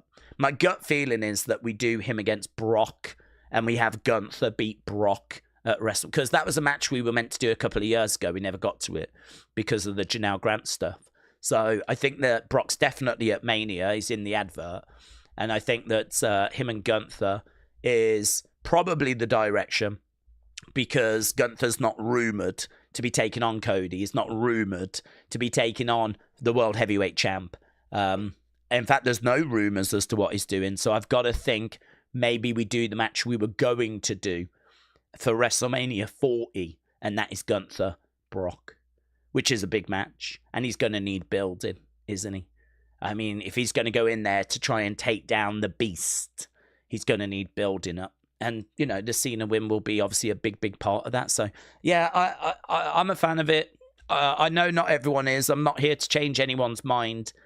I think the only thing I can do is just give you my perspective and just say, look, I really do think that he gets something from that win over Cena. I don't think it's pointless, and I don't think it's unnecessary, and these are the reasons why. And if people disagree, that's absolutely fine. That's absolutely fine. The only thing that I would just say is, you know, do you at least just see where I'm coming from when I say that I don't think it's a waste of time, that I do think he gets something from it. So that's why for me, I'm fine with it. I'm on board with it. I think, you know, if you go LA Knight, let's just say they go LA Knight winning the tournament tonight, which I don't think they will, but if they do, that's a big, bold move. And I'm thinking LA Knight would win. If you do that, then you are basically saying we are going to get behind this guy. If LA Knight wins tonight, then I expect LA Knight to have a big 2026. Because don't you dare have LA Knight beat John Cena in his last match and then not really do anything with him in 2026. That would really offend me. Like, that would really annoy me. Don't have whoever beats Cena just, you know, bob around in 2026. If Gunther beats Cena, go big and invest. You could have had anyone, and this is who we've chosen, and you must have chosen this person for a reason, because you know that show's going to have a lot of eyes on it. So whoever it is, and I think it's Gunther, I really hope we get behind them in 2026. I think John deserves that, because I don't want to see what happened to Kurt Angle happen to John Cena. Kurt Angle's last opponent was Baron Corbin, and that felt wrong at the time. And we never kicked on with Baron Corbin. And that felt like a real disrespect to Kurt Angle. I feel so sorry for Baron Corbin, because a lot of people have said that over the years, that felt disrespectful. And Barrett, what's he meant to do? You know? He's like, I was told that this is what we were doing, and I did it, and I did the best I could. I mean, it's not his fault that he's not getting pushed to the moon, you know? So I think he knows that match was not really right for him. But what's he meant to do? He can't turn it down. So I feel sorry for Baron. I mean, that's a heavy weight to carry. And the company did not really do much with him after. I mean, there was no... I mean, it's not like he went on to be a world heavyweight champ and main event in shows and whatever. So I don't want that to happen to John. I don't want us to put John in there with someone that we then don't get behind. Whoever it is, we got to get behind them. We got to push them hard. We got to, you know, really invest in them. And listen, if that's LA Knight, then fine. Let's do it. Let's go. I am right behind pushing LA Knight. I'm not a big LA Knight fan. I don't hate him. Don't love him. He's there. He's okay. He's fine. I don't really have any feelings. I'm very neutral. I'm LA Knight neutral. But I do know that if he was to be the victor tonight, then I do want you to get behind him, because John deserves that. Let's not do to John what we did to Kurt Angle. So there we go. Darwin, thank you, my friends. Undeniably, Martin said, Daze, what do we think about WWE rejecting Cena for 220 dates? They only wanted him for about 36. I think that's a huge L for WWE. Yeah, so in regards to that, that's really interesting, because 220 dates, Cena said that he understands that would have been stupid, right? And he's like, I'm quite thankful, actually, we didn't do that. He's like, you know, I wanted to go on the road and all this stuff. But the truth is, there's not 220 shows for him to do, unless you're going to have him on every Raw, every Smackdown, every house show. You know what I mean? And you're having going to do everything. So I think it was right to not do that, right? I don't think there was a need to like burn him out. And, you know, I've got to think at his age, you're probably running a good risk of injury. Someone somewhere has sat down and they've gone, right, can we get Cena for most of the PLEs? Can we get him for some of the Raws and some of the Smackdowns? And someone somewhere has worked out that the right number for them is 36, right? I don't know how you get to that number. I have no idea. I mean, if there's a PLE a month, then there's 12. And then you've got, you know, some Raws and SmackDown. They've come up with the number 36. Now, I find it frustrating, and maybe it's just because of retrospect, but I find it frustrating that we could have had just a bit more. I mean, not 200. He didn't need to be on every Raw, every SmackDown, right? But could he have been on, you know, most of the Raws? So let's say he did Raw. There's 52 weeks in a year. So that would be 52 Raws. Then you've got your PLEs, say 1 a month, so 12. So, you know, ballpark 64 shows. That would be every Raw and the monthly PLE, right? Now, maybe him being on every Raw would be a bit overkill, but it depends what stories you want to tell. I mean, that to me means that you've got an opportunity to really tell some stories and to really, you know, do some interesting creative. And I for whatever reason, it feels like we have just not done that. For whatever reason, it feels like we have, I don't want to say done the bare minimum, but there's a lot of shows where Cena came out, did a promo at the start, and then that was it. There's a lot of shows where on the build to WrestleMania, he would come out, he'd get booed on Netflix, cut his promo, go off on the crowd, maybe do an interaction with Cody, and then that would be it. End of the segment. That was Cena's appearance done. And you sort of go, could we not have done something more creative than that? That's like really the best you came up with. Like twists and turns. And I mean, what about the whole selling of the soul? Like there was no pay on that. I mean, could WWE have not found a way of doing stuff with that without having The Rock? I mean, could we not have had Drew join that group, right? I'm sure you could have got The Rock to have recorded a message from wherever he is in the world, right? Of whatever you need him to say, right? Listen, Rock, Triple H has got his phone, picks him up, his phone number, gives him a call. Do me a favor, would you? I need this for the TV, right? I need you to do me this video.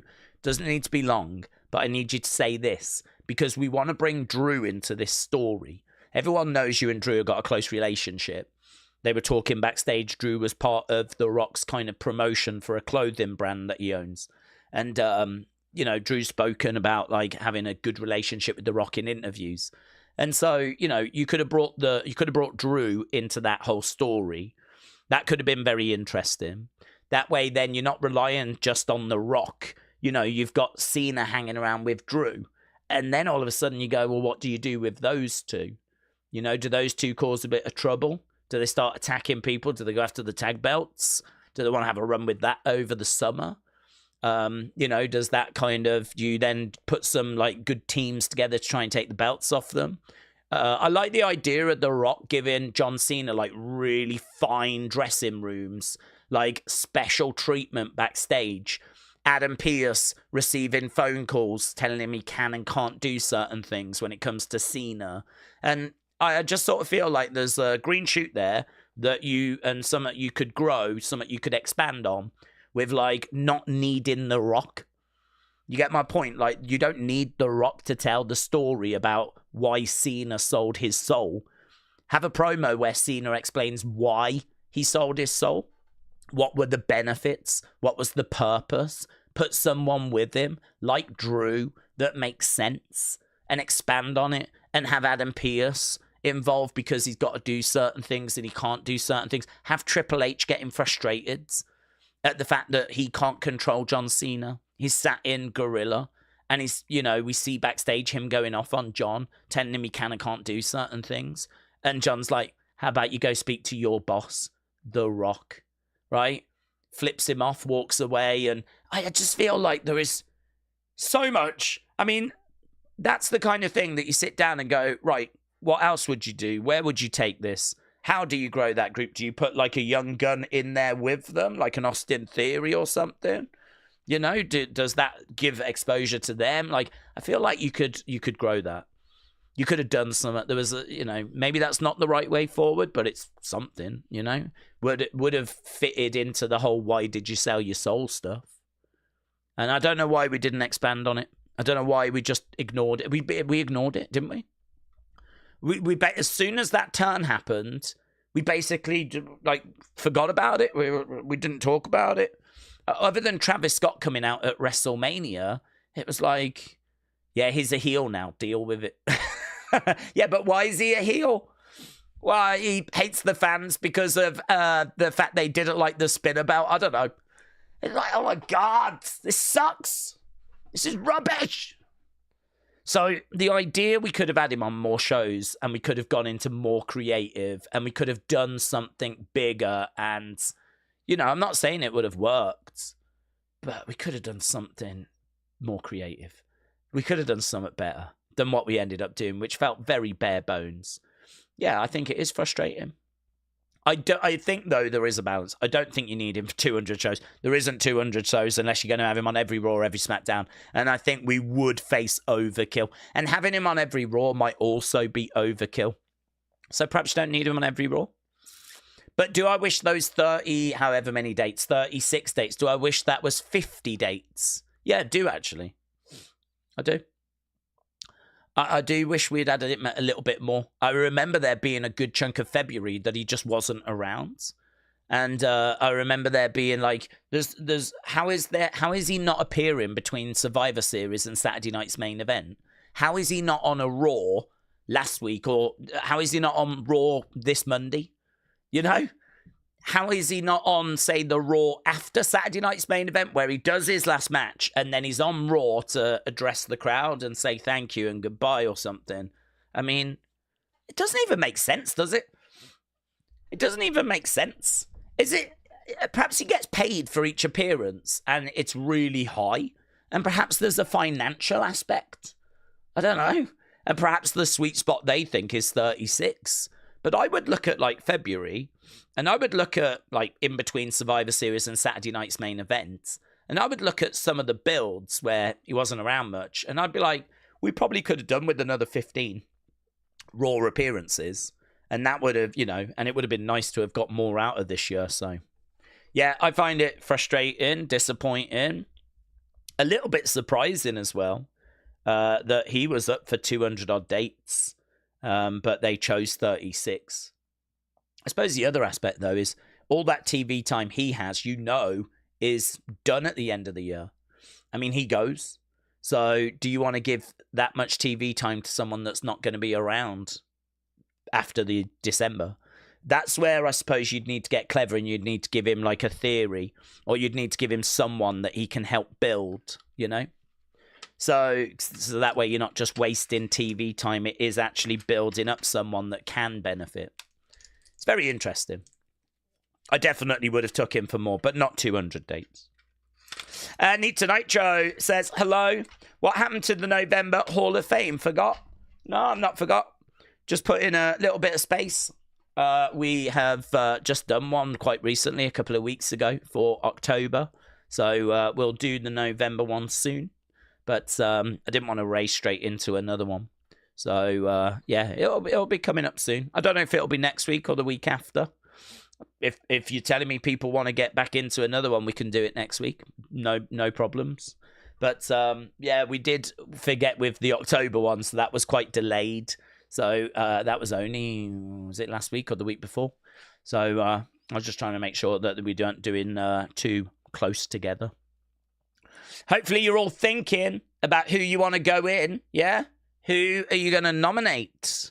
Who goes into the Hall of Fame? And actually, don't forget, December, we put 2 in. So you've got November, and then at the end of this month, we will put 2 in for December.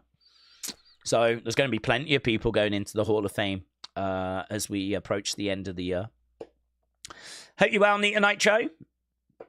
412 times. Shout out to you, my friend. And Aaron said, what next for Cody? Hope you're doing well. And you, buds. I think Drew, honestly. I'll be shocked if it's anyone else. I don't think we're done with Drew. I think that Drew is going to want that final showdown match. You know, maybe that's going to be on that January show. You know, I mean, perhaps they're going to really stack it and put both the champs on that thing. Don't know. It'd be quite good if they didn't, because we do need stuff for SmackDown as well. There is no show until Royal Rumble, and I don't think we're going to wait that long. So, Cody, Drew, the final showdown. That could be pretty fun. Maybe just do it on a SmackDown. That'd be great. That'd be great. That would give us something to really look forward to, and I feel like the ratings could do with it. So, yeah, I'd probably do that, to be honest. I don't feel like... I mean, what will Drew do if we just move on from him now? So, I'm thinking Drew, final kind of showdown, now or never. Are we going to pull the trigger? Is Drew going to be the champ? I don't know. I mean, honestly, there is a chance maybe that we could put the belt on Drew, because Cody can always get it back before Mania. I mean, you could put the belt on Drew at the end of this year. Cody could get it back at the Rumble, or he could get it back at Elimination Chamber. I mean, word on the street is Roman Cody at WrestleMania. Probably means that Cody's not going to be losing the belt. I'd say if he goes into a match with Drew, Cody's going to be the favorite. But maybe not impossible that it switches over to Drew and then Drew somehow gets screwed and it goes back again.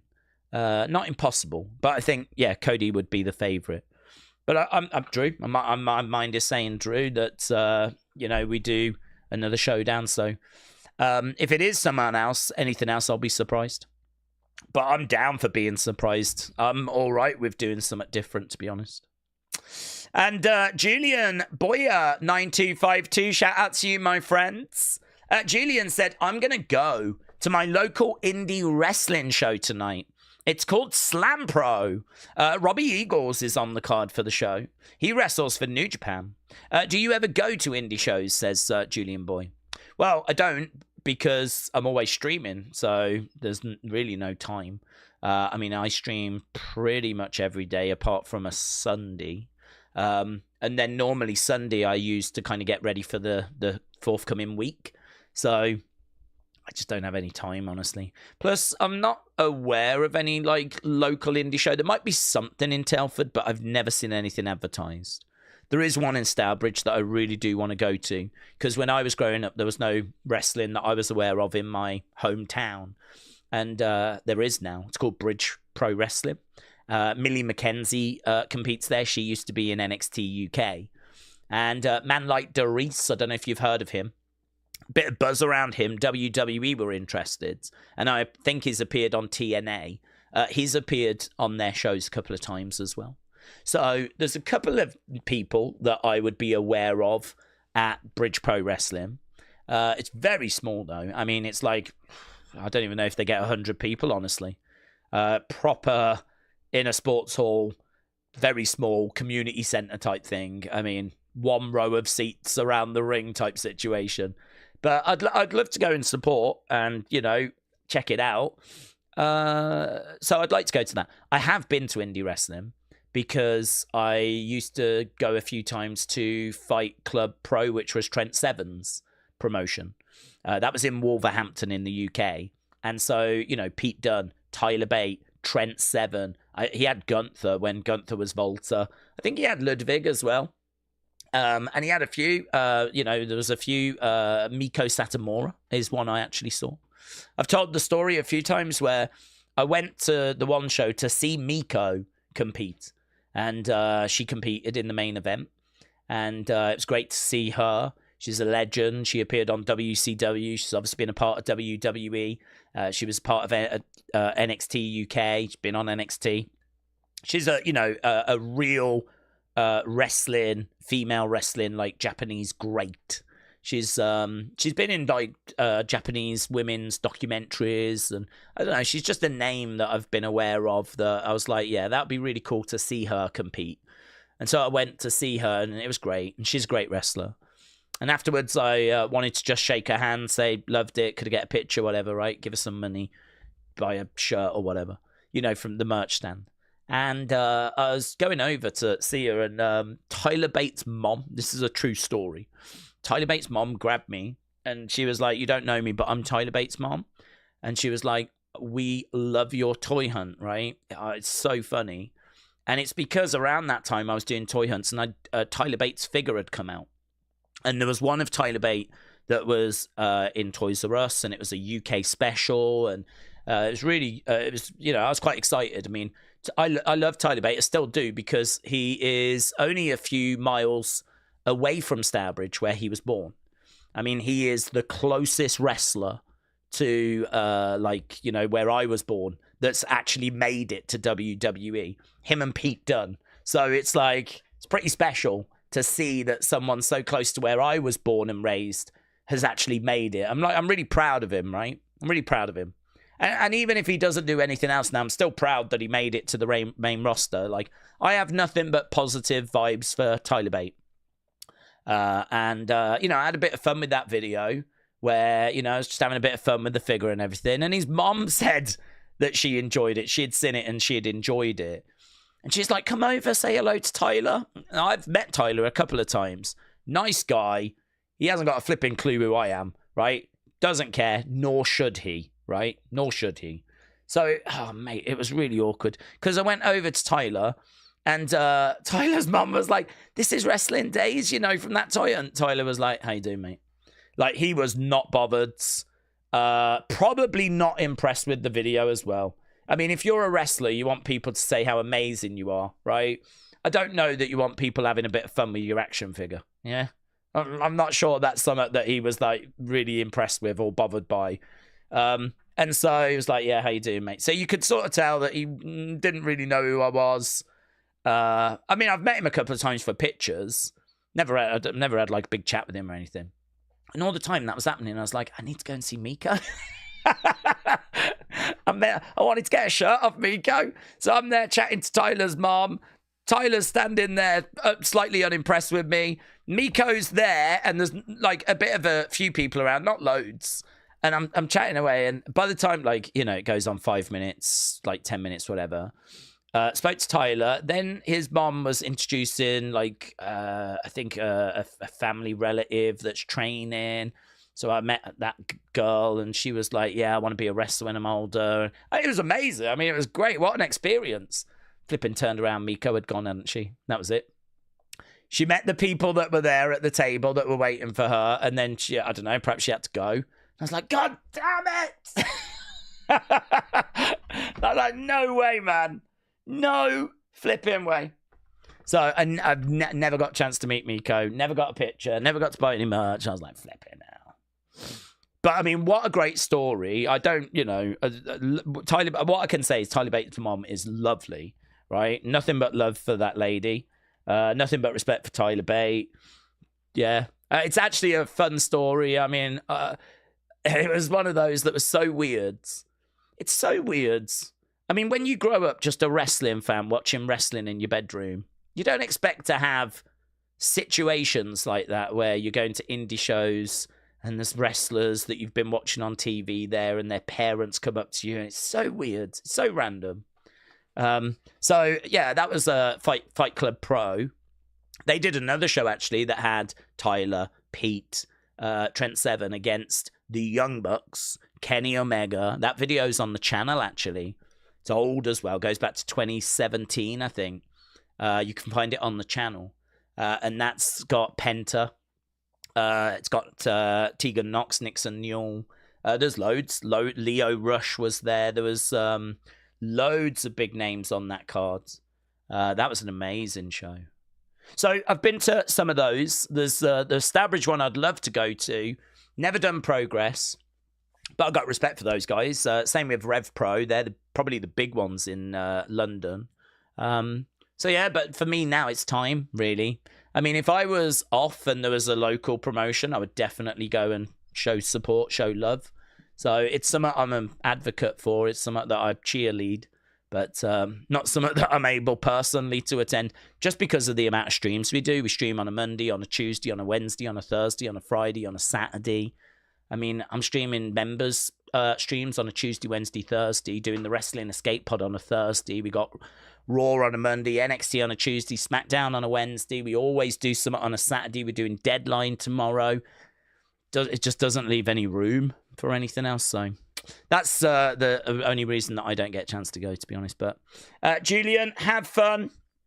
Have fun at Slam Pro. And yeah, should be good. Honestly, I've always enjoyed it whenever I've gone along to indie shows. And Rumble04, shout out to you, my friend. Appreciate the support. Right, days when WWE declined, most fans can agree creative was bad. Once Triple H took over, we did get a turnaround. AEW's fan base praises everything Tony does. Maybe ship would outsink if there was more honesty to address issues. Maybe the ship wouldn't sink if there was more honesty to address issues. Don't know. I mean, there's always tribalism involved. So, you know, it could be that there's some AEW fans that know not everything's great, but if you look online, they don't want to say anything because there is still WWE fans and AEW fans that are throwing shade at each other. And so, you know, there's a bit of, you know, I'm not going to acknowledge that my show's not very good or this isn't very good or that's not very good because I don't want to sort of admit that this show is not as amazing as I make out that it's amazing. I mean, I don't engage in that stuff. I don't engage with like that tribalism. I know we have a bit of banter on the streams, right, from time to time, but I don't go online saying stuff on X or, you know, going after AEW fans or anything like that. I'm not bothered. I mean, to me, I watch WWE, and there's enough for us to worry about over on this side. I mean, they say don't throw stones in glass houses, don't they? And I feel like WWE in 2025 is very much a glass house. Yeah. It's hard to kind of go off on AEW when there's so much that people can come back and have a go at you about. So, I don't know. AEW can worry about themselves. I am worried about the future of WWE and hopeful that they can turn this around. Hope. It's the hope that kills you. Daze, what are the thoughts on Cena wanting to open his retirement match? I don't think he does. There was a message that I saw from someone that had watched Cena on Jimmy Kimmel and had come to the conclusion that Cena wanted to open the show. And I watched the clip and I didn't have that same conclusion. I didn't have that same feeling. I think people have just sort of read into some of the words. Because he said, you know, if you tune in, you're going to see me in action, and then you're going to see also these people. And I think people have looked at the "and then," meaning, okay, I'm going to open the show, and then after that, you'll see all these people. I think people have interpreted it that way. No point to my knowledge, right? No clip have I been sent or seen. Has John Cena said, I am opening the show at Saturday night's main event?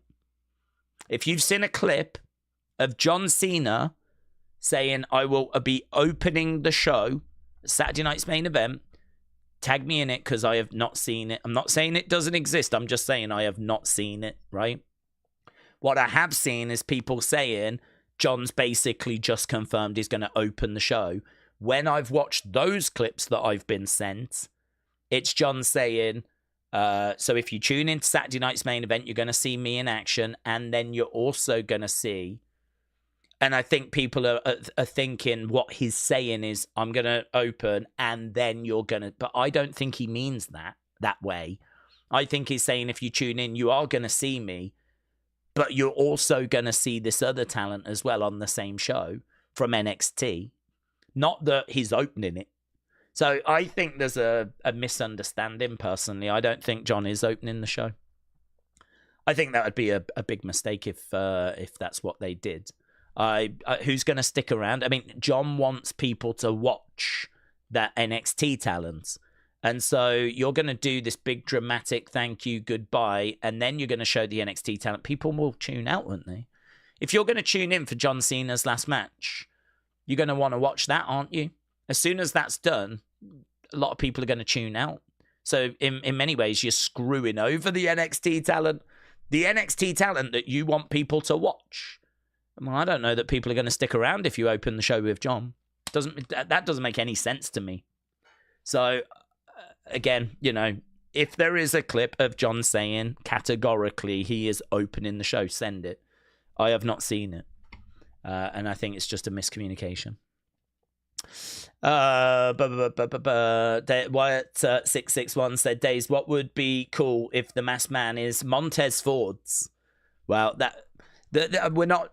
I think we know who the masked man is.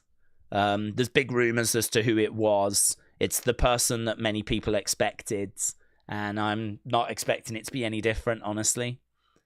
So I think it's just going to end up being the person everyone's expecting. It's undisputed that as everyone's most watched YouTube channel, Mount Rushmore would be just different faces of Daze, says Benny. Well, let's go. 4 different Daze faces on a Mount Rushmore. What a wonderful tourist attraction that would be. Daze, taking breaks from wrestling after burnout can be good, but sometimes it can lead to breaking the habit and no fear of missing out. I've got friends that skipped 4 months that couldn't retain that old pattern, says Big Time. Well, I would say that if you take a break and you don't miss it and you don't want to return, where's the problem? Don't see the problem. I think that, you know, you should do what you want to do in this world.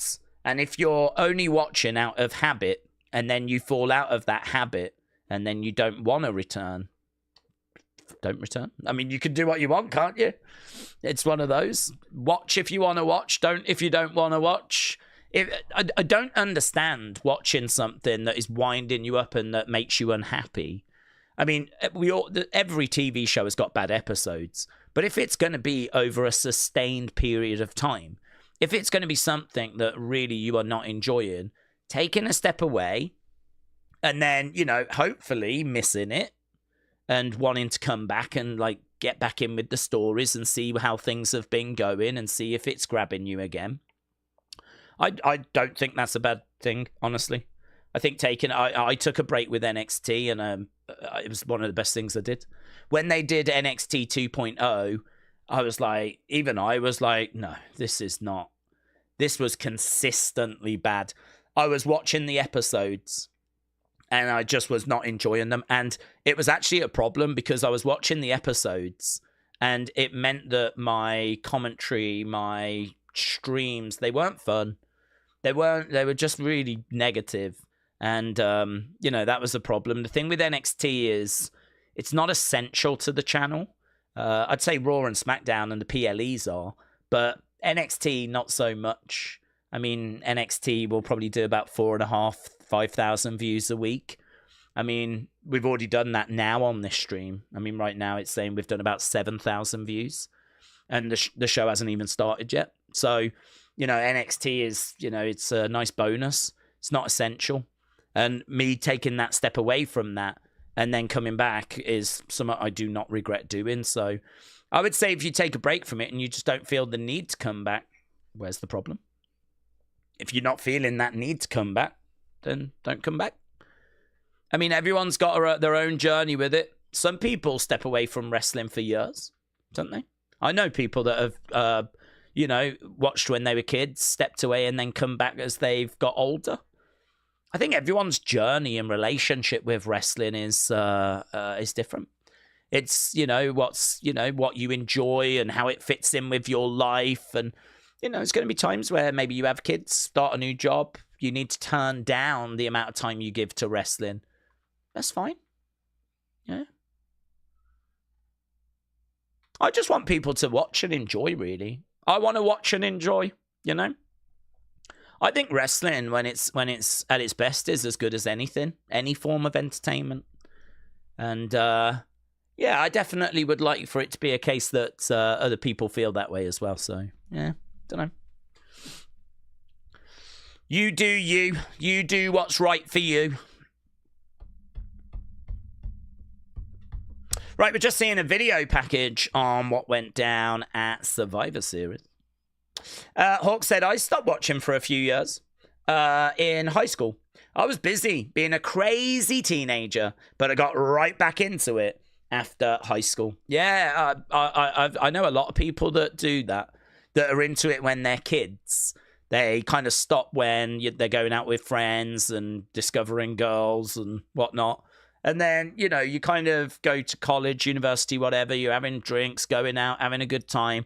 And then, you know, you get a job. And all of a sudden you're going back home after your job. And, you know, you're flicking through Netflix and you go, oh, yeah, but let's check out the wrestling again.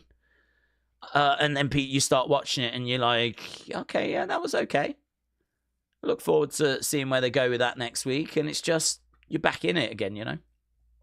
But there's other people that have just stayed with it all throughout and found a way. I mean, to be honest, my journey with wrestling is I've stayed with it, but there's been many a week where I've not been able to watch and I've had to just get highlights, or I've had to just, you know, wake up in the morning, go to my phone, look at the results, see what happened in the matches, a quick little overview read, and then go to work, come back and maybe watch a few highlights of what I've wanted to kind of catch up with, you know. Obviously, when the network came along, then you could go back and dig into like old episodes you might not have seen and catch up with a few things. And so, yeah, I mean, I had to do that sometimes. I mean, flipping now, when I was working in retail at Christmas, couldn't find a flipping second to blink. It was like, do you know what I mean? Working, serving, stacking shelves, going home, something to eat, in bed, getting up, back to work. I mean, trying to fit in shows at that point was very challenging. So you got to do what's right for you, ain't you? Okay, here's Kyrie and Asuka. Kyrie's going to be in action tonight. She's still got that chain. Look at her. She thinks she's flipping Hercules. There is LA Knight, yeah. There's Gunther. Booze for the Ring General. The last time is now. Tournaments. Wraps up tonight. There is Drew. Oh, what part of suspended don't you understand?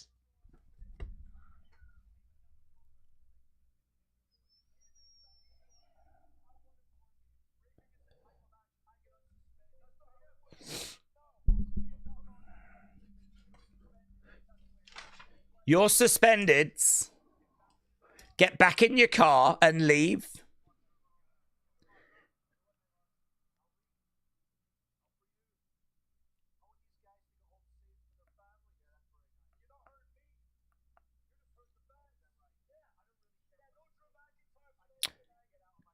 You're not hurting me, you're hurting the fans.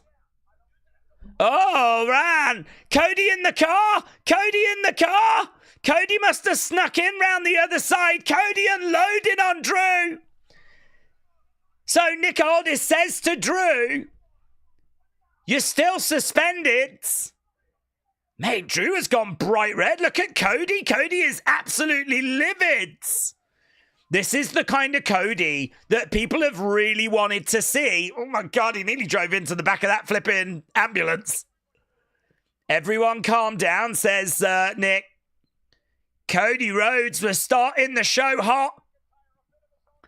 Mate, that's a great opener. Now I think we're going to follow Cody all the way out to the arena. I think it's very clear that Cody Rhodes is not done with Drew McIntyre. Crowd are chanting Cody, and this feels like a very fired up Cody. Music hits.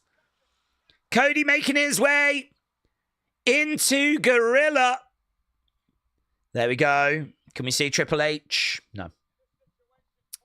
He was there, I'm sure. Unless he was at the White House congratulating Donald Trump on getting that FIFA Peace Prize. Here's Cody making his way down. Look at him, man. Fired up. Cody in the ring. I want to know what's going to get said here. Here we go. He's got the microphone. I like this. Straight from the back to the promo. Nick Aldis.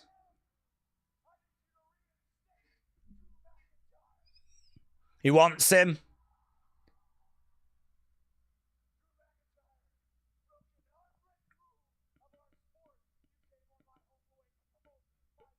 Yes.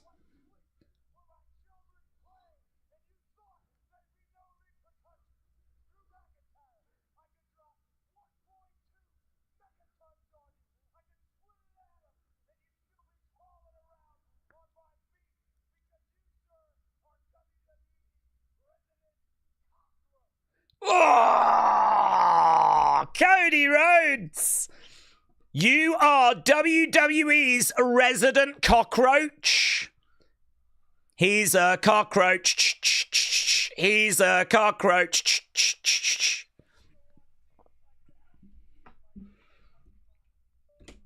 Oof.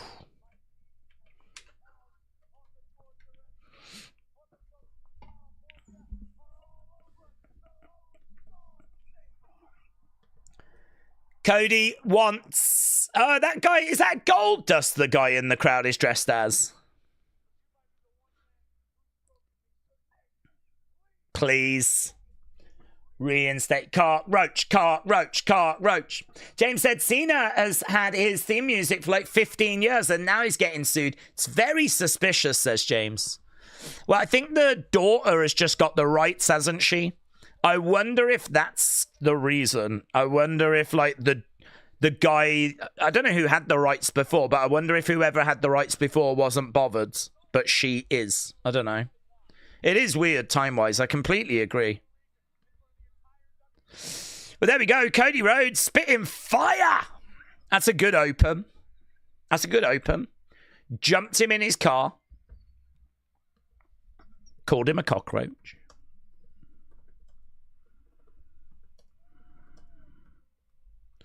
Whoa! There we go. Someone's dressed as Santa.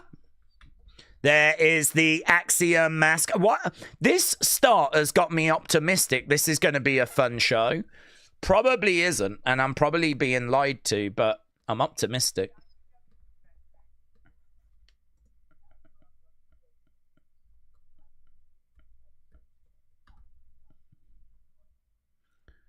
There's Carmelo.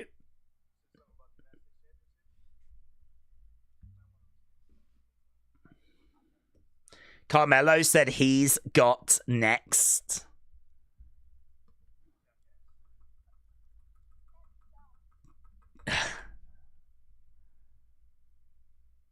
Tommaso got called a jackass, and it was so funny. It was so funny. Here's Ilya. Right. We are live with Smackdown. That was good. Ilya making his way down to the ring then. But Mello. Well, I wonder if it will be Mello. The fact they've told us it's Mello makes me think it's probably not Mello. I think Mello might try and be the person. There was a settlement years ago, but the daughter claims that there was information left out, said Stone. Interesting. I mean, I would imagine it might get settled. You know, if they've already settled, then maybe the settlement isn't going to be anything too crazy. Because perhaps money has already been paid. But, yeah, it's certainly an interesting one. I agree with James. The timing on it is very strange. Okay, they're saying that it will be Carmelo. Oh. It's a bit of a shame, innit? That we're not doing, like, who's it going to be? We're just going to announce it. Okay. Okay, the women's advert right now. Let's change over the thing on screen. So it is Ilya versus Carmelo. I was thinking if they were going to tease something like it being Carmelo, it's probably a chance The Miz is going to jump him. Then it turns out, but they're actually advertising it now, so. Advert time. Mystery guy has got blue eyes, said young Huncho. Jennifer said, I'm dealing with some Netflix issues. Oh, it's been quite good for me so far. NXT needs to come back to England on tour. Yes, Matthew, I'm definitely down for that. It's been 7 years since they were here. It would be an instant sellout. I agree. Phoenix said, my guess is the length of time that he's used since the settlement without issues will be in Cena's favor, said Phoenix. Dom versus Cena match should be redone, but inside of a steel cage for the IC title, and ban Judgment Day from ringside, says Chris. Corey said, the men are enthralled in a high-stakes game of poker, and the women are having dinner. I think Becky's at the bar, which honestly seems better to me. That's where I would be. I don't like losing money. I'd much rather be spending it on drinks. So I thought the Becky one was not bad. Let me make sure we are up to speed. They are dragging the US champion open run now with repeating challenges, said Sarthak. Robbie said, we need Roman to win the title. We need to salvage WWE. Bring it back to its rightful place on top. Mello literally told Ciampa, I've got next, says Mayor Pete's. He did. Kader said, hopefully Carmelo gets a US title run in 2026. Matthew said, are you going to any of the UK dates in January? No, but no. I will be here streaming. Brony said, Ilya versus Carmelo had fantastic NXT matches. I definitely wouldn't mind them running it back right here. Rob said it was rude that their shirts explicitly asked for them to not be called or calling him a jackass. Does no one in that company follow simple directions? Roman winning the World Heavyweight Championship sounds wrong to me, says BD Deadly. He literally called it a mid-tier title when he was feuding with Roman. Yeah, but he would say that because he had the other belts at that time, and that championship was, you know, a championship that he was quite happy to sort of play down. Now that he doesn't have those belts and whatever, you know, I'm sure he's got a very different perspective on things. Duran said, if NXT brings a PLE to the UK, it needs to be an NXT TakeOver UK. WrestleRant said, it's a great open to the show. The whole jackass gimmick with Ciampa is super corny. Can we please stop that? Joe said, I saw Static during Ilya's entrance. Bo, question mark. I didn't see Static. I wouldn't think so. I mean, Bo and the Wyatt Six are engaged in a feud in the MFTs. It wouldn't really make sense for them to like go after Ilya at this time. So not expecting anything there. I also didn't see anything, but obviously there's times where I'm looking at the chat, so watch this space. Really sleepy. I hate winter because I get sleepy at this time of year, says Keegan. Damian Priest. Let's see what Damian has got to say.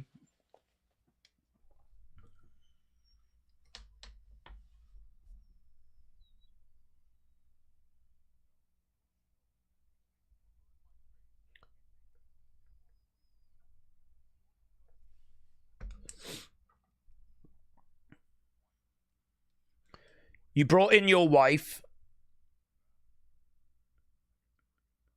Now I get to bring in mine. That's his wife. Here's Rhea.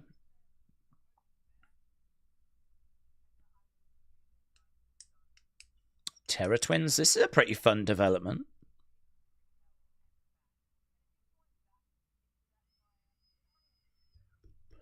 Well, this is a nightmare for Zelina, isn't it? Now you're going to have to deal with Rhea.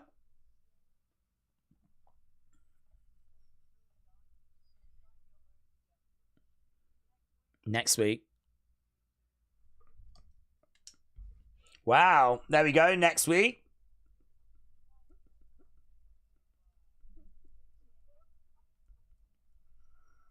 The Terror Twins. Well, that's pretty fun. I'm down for that. Joe said maybe it was just USA Network static. Well, no, I mean, look, you're right to shout out about it, but I wouldn't be expecting anything because of the feud with MFTs. So you're right to mention it. I mean, it's something that we're keeping an eye on. I've not seen anyone else mention it at this stage. Let's see. So there we go. The Terror Twins reuniting. They're going to be in action next week, taking on Zelina and Alistair in a feud I don't really give a flip about, to be honest. But that's fun, isn't it? I mean, not for Zelina, but... Okay, here's Carmelo. Who do you think's going to win about LA Knight Gunther? I think Gunther. That's what I think. He is the heavy, heavy favourite. Terror Twins, they have a name. Must be more than a one-off, said Jono. They've sort of had that as a nickname for quite a while. I think it's something they came up with. I think they were kind of like, got quite close, good friends down in NXT. So, Terror Twins are sort of floated around for a while. So, yeah, I mean, look, they might keep them together for a little bit. You know, I'd imagine they'll drift apart. They might do a little something over the next few weeks over Christmas. But I'd imagine that Rhea will be back doing things over on Raw. She'll probably still be doing that anyway. I mean, she's sort of involved in all that tag stuff at the moment, isn't she? That feels like it's built into like a TLC or something. There's a Mellow 6-7 sign. Yes. And also, there's 3 people dressed as referees, and they've got 1, 2, 3. They must be 1, 2, 3 kid stands. Mellow 6-7. Okay, we're underway. It seems like a really fun crowd, actually. There's a couple of fun signs, and someone appears to be dressed as Goldust. Unless it's actually Goldust there to support his half-brother. Bang! Shoulder barge there by Elia. The feud could have benefited from bringing up Lola, even if it was just for this feud instead of Rhea, said Sean. That could have been interesting, yeah. That could have been interesting. Chop coming out. I don't know if we're meant to know they're together, though. That's the only thing. 6-7. Mello is great, but please stop doing the 6-7, said Jay. The old 6-7. Oh, Jay, you hater. You hater, buds. What you got against the old 6-7? You're more 4-5 fan, are you? You're a 4-5 stan. 8, 9, 8, 9, 8, 9. 8, 9. 6-7. Bang! Big boot there by Elia. Bring back heel Cena, yes! Great sign! Gunther fears Volta and bring back heel Cena. Let's do it. That would be such an amazing move to bring back heel Cena for his final match. Let's go. Cena just shouting at everyone that's bought tickets to say goodbye to him for his last match. Ilya against the ropes. Oh, big boot. As Carmelo goes to the outsides. Corey said 6 is scared of 7. What about 6-9? Well, we all love 6-9. Brody69's the real goat when it comes to numbers, but we know that. Those refs are obviously a shout out to the 3 count from the WCW days, said Sean. 2-1 is better than 6-7, said Bishop. Goldust keeps showing a blank sing. Goldust keeps showing a blank sing, said Stephen. No open challenge last week. I wonder why. No one was up for it. Ilya was up for it, but no one wanted to answer. I don't know. It was probably time, honestly. I mean, last week was the go-home show, wasn't it? We went home for Survivor Series last week, but we don't have that now. Some good energy in the crowd. Some pretty fun signs. Some flipping mental signs. Oh, some lovely action in this match as well. We are at commercial break. There's a rapper called 6ix9ine, says Kader. Oh, yeah? Didn't he get arrested for having, like, too many tattoos on his face? Ilya has got Carmelo looking to scoop him up, drive him down. Lovely. Did you notice the hooded guy moves very similar to Sammy, says Metal Mama. I feel like it really could be him. I hear you. 1, 2, kick out. Fred said, as a grumpy old man, I don't know what 6-7 means, but I hate it. I think the great thing about 6-7 is no one knows what it means, which means it can mean anything. So to me, it's all about bringing joy and harmony to the world, where we can bring all these people that are fighting like Russians and Ukrainians, and we can all just 6-7 together, you know? And maybe it could be what brings peace to the world. That's how I see it. Something that has true potential to bring peace to humanity. And I'm sorry if you hate that. I'm sorry if for some reason that upsets you.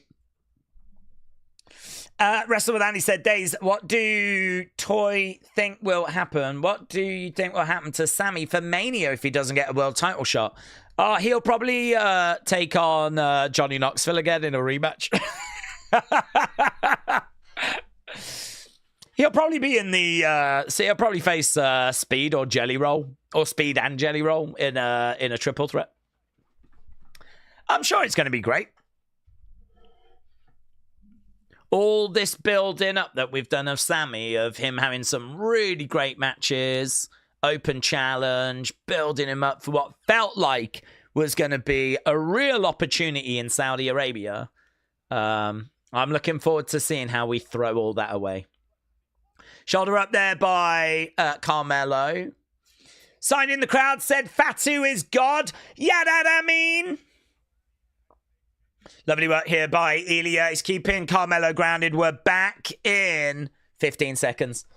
Metal Mama said, my kid cringes every time anyone says it, says Metal Mama. What, 6-7? What, your kid cringes at world peace? That's a shame. Okay, right now we are need to the midsection. He has got posters of Putin on his wall, has he? Bang! German suplex there by Ilya. He needs posters of Donald Trump on his wall, because Donald Trump got the FIFA Peace Prize. I think it was Donald Trump that gave us 6-7, actually. I think he was the one that gave 6-7 to the world. And that's how he got the FIFA Peace Prize.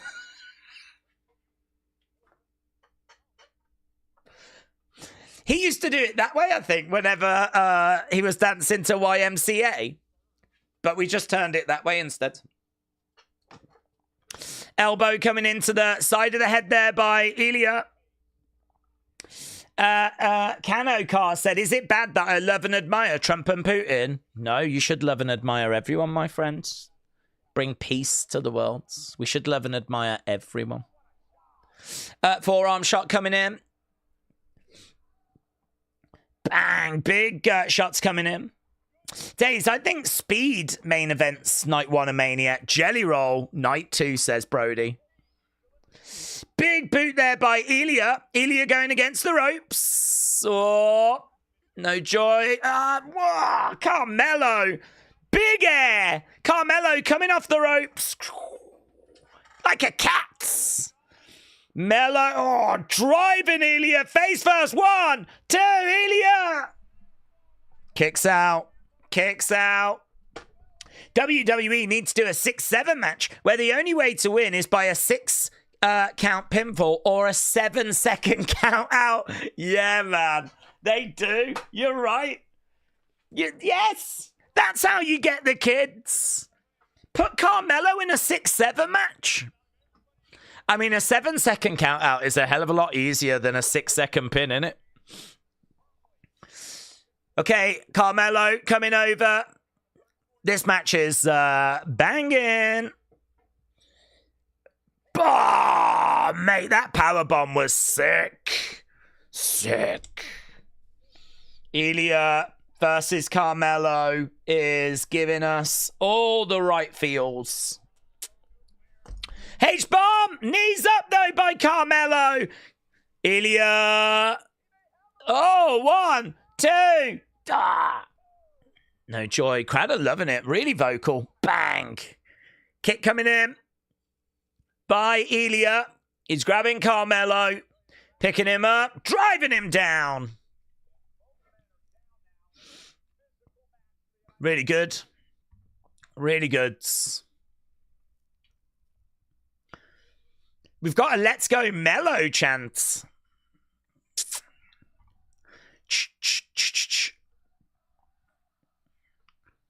Let's go Mellow. Let's go Mellow. Ilya on the outside climbing up. Carmelo down. We're half an hour into the show. It's been very entertaining. I've been very sports entertained. Kick coming in there by Carmelo. Ilya spills to the outside.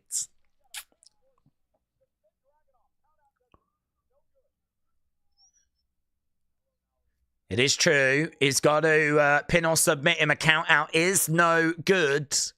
You're not getting your hands on the championship that way. Carmelo, oh, mate, spiked him right into the edge of the ring, into the barricade. What the hell is that dude wearing? That dude's got a Cody Rhodes mask on. Carmelo going up top. Carmelo. Here's Tommaso. Well, that's ruined everything.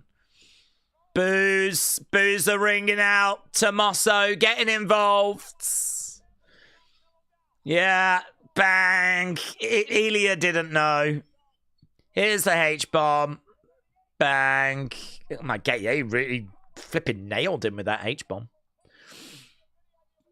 He doesn't know. He doesn't know. No one knows. We know. Oh, look, there's Tommaso, you jackass.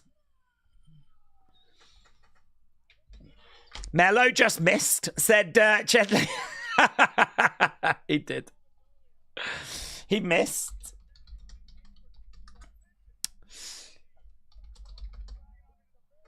Okay.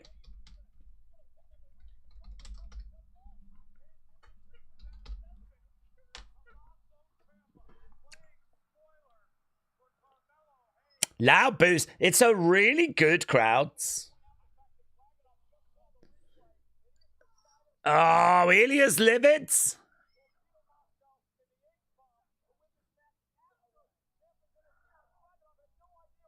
Ilya's livid. That's a good moment, actually. It's good to show that Ilya's not happy at winning that way. That's a good thing. Applause for Carmelo, but disappointing.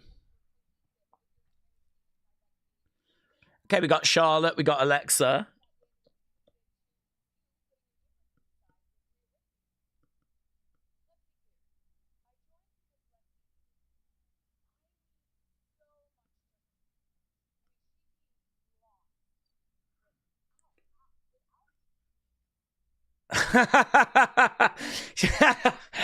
She just put her head on the shoulder of Alexa. Alexa's got these tiny spikes, and Charlotte didn't realize.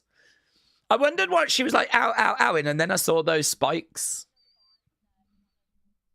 It was actually pretty fun. Ow.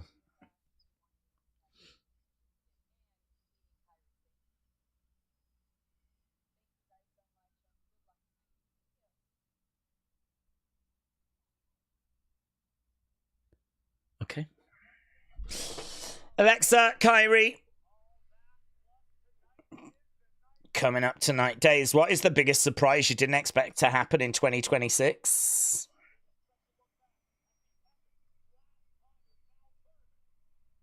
I don't know what's happening in 2026.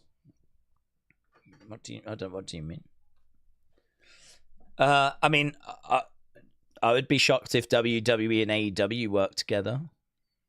That would be a big surprise. Or if Vince was to come back, that would be a big surprise. If that's what we're saying. I'd be shocked if WWE told a good story.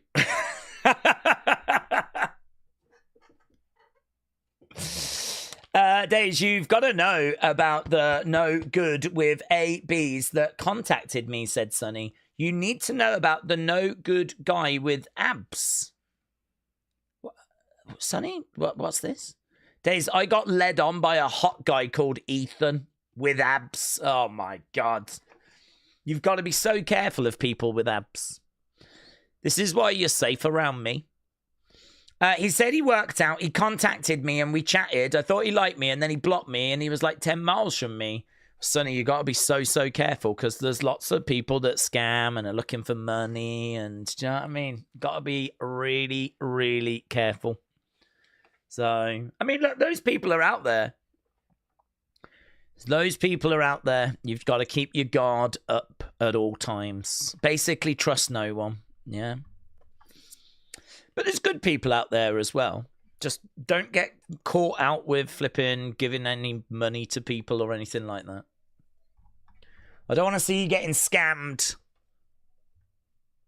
Sonny.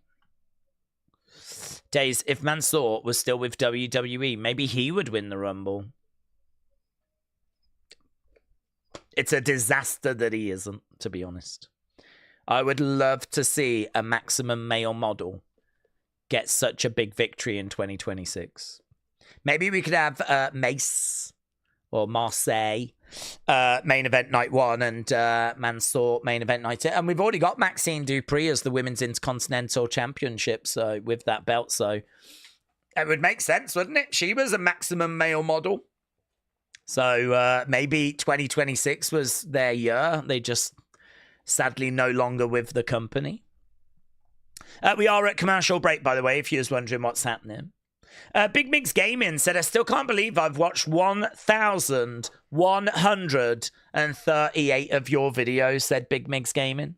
Big Mix, I just want to say a big thank you. And also there is a restraining order that's in the post, because I think when you get to that level of watching content, watching videos, there is like a bit of a line that gets crossed.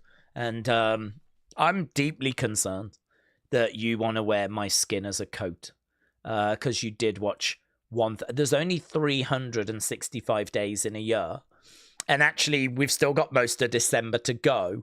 So the fact you've managed to clock up 1,138 video views in 2025 just means that you must have me on like 24/7. There must be a shrine. I feel like someone delivered a pizza to our house the other day that looks a lot like the picture I'm seeing in your profile picture as well. I can't rule out that you've figured out where I live and that you've already popped around. So anyway, Big Mix Gaming, I just want to say a big thank you for all the support and for probably delivering the pizza the other day. And just know that it is appreciated, but I do need my liver and kidneys, right? I'm sure you're trying to build like a replica Wrestling Daze, but I do need my organs, okay? Big Mig said, my son who just turned 12 loves your content as well. Well, that's fine. You expect it from kids. You know, they're just, you know, content consuming machines, aren't they? They love their tablets and devices. So, I mean, I'm not as worried about, like, kids watching the channel, but I don't know. When you start getting a bit older and you start watching over 1,000 videos. Just saying. I'm only saying out loud what everyone else is thinking, Big Migs. Yeah. No, I appreciate it, my friends. I appreciate it. Okay, here's John Cena.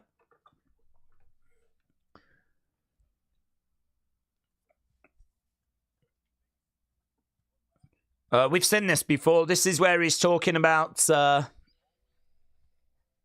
who should face him in the last match.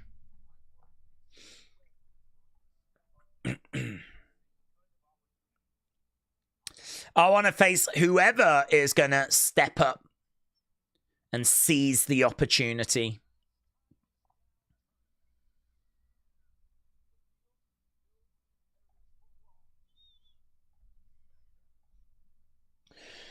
Okay, when is the final going to be? Is it next, or is it going to be the main event tonight?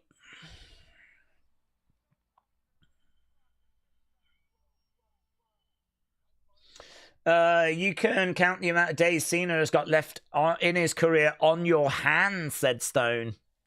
Well, actually, joke's on you, Stone, because I can't count. Kader said December 13th will be the saddest day in wrestling history. One of. I don't know, I can say it's the saddest. One of. I was never really a Cena fan, says Robbie, but I do respect the impact and legacy. I was largely out of wrestling at the height of his popularity. 7 days until Cena retires from in-ring, says Matthew. Brody said, I think John Cena will face Jelly Roll in his last match. He's going to get involved in the match with LA Knight and Gunther tonight. He's going to injure Gunther, and we'll get the new finisher, a 6-7 bomb. Yes! That's how John deserves to go out, with Jelly Roll hitting a 6-7 bomb. Putting over that next generation. LA Knight, Gunther, coming up tonight. Who faces John Cena? Jordan Rock Evans said, Daze, what do we think about the changes to Sammy not winning the Rumble? Well, as a Sammy fan, I'm obviously disappointed. I also think, though, that as a Sammy fan, you sort of don't count your chickens until they hatch. As a Sammy fan, I'm very used to disappointment and falling short and missing out. So genuinely, like, it's not shocking to me that he was in line for a big push, was being talked about winning the Rumble, maybe build him up, make him the underdog. And now here we are with him potentially not winning the Rumble and, you know, not getting that opportunity anymore. I mean, I just got to keep hoping that it's going to happen for him at some point. Maybe it never does. Maybe it never does. Perhaps good things don't always happen to good people. Okay, here's LA Knight. Guys, we're at the Moody Center, but there's nothing moody about this center. It's been a really good crowd.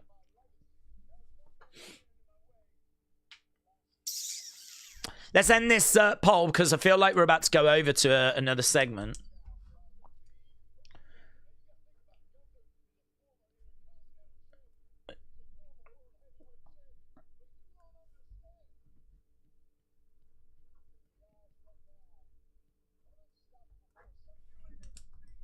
You're looking in the eyes of an unstoppable force, says LA Knight.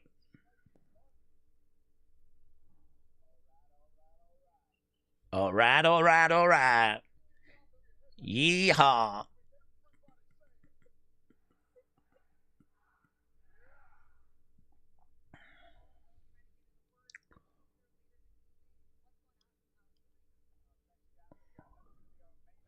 Okay, that is going to be our main event tonight, apparently, according to Michael Cole. Here comes Kyrie.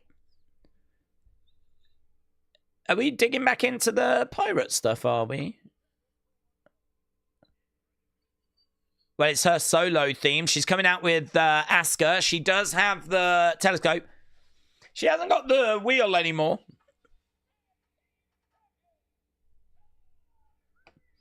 She hasn't got the coins that she gives to the crowd either, but she is a heel now, so it wouldn't make sense, would it?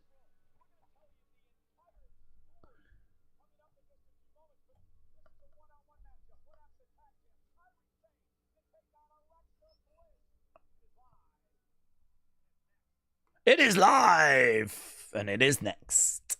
Right. Big fan of Gunther, but I hope Night wins, said Mr. Full D. Kyrie deserves a women's mid-card title at some point, said Alex. Daze is the mystery man, said Sarthuk.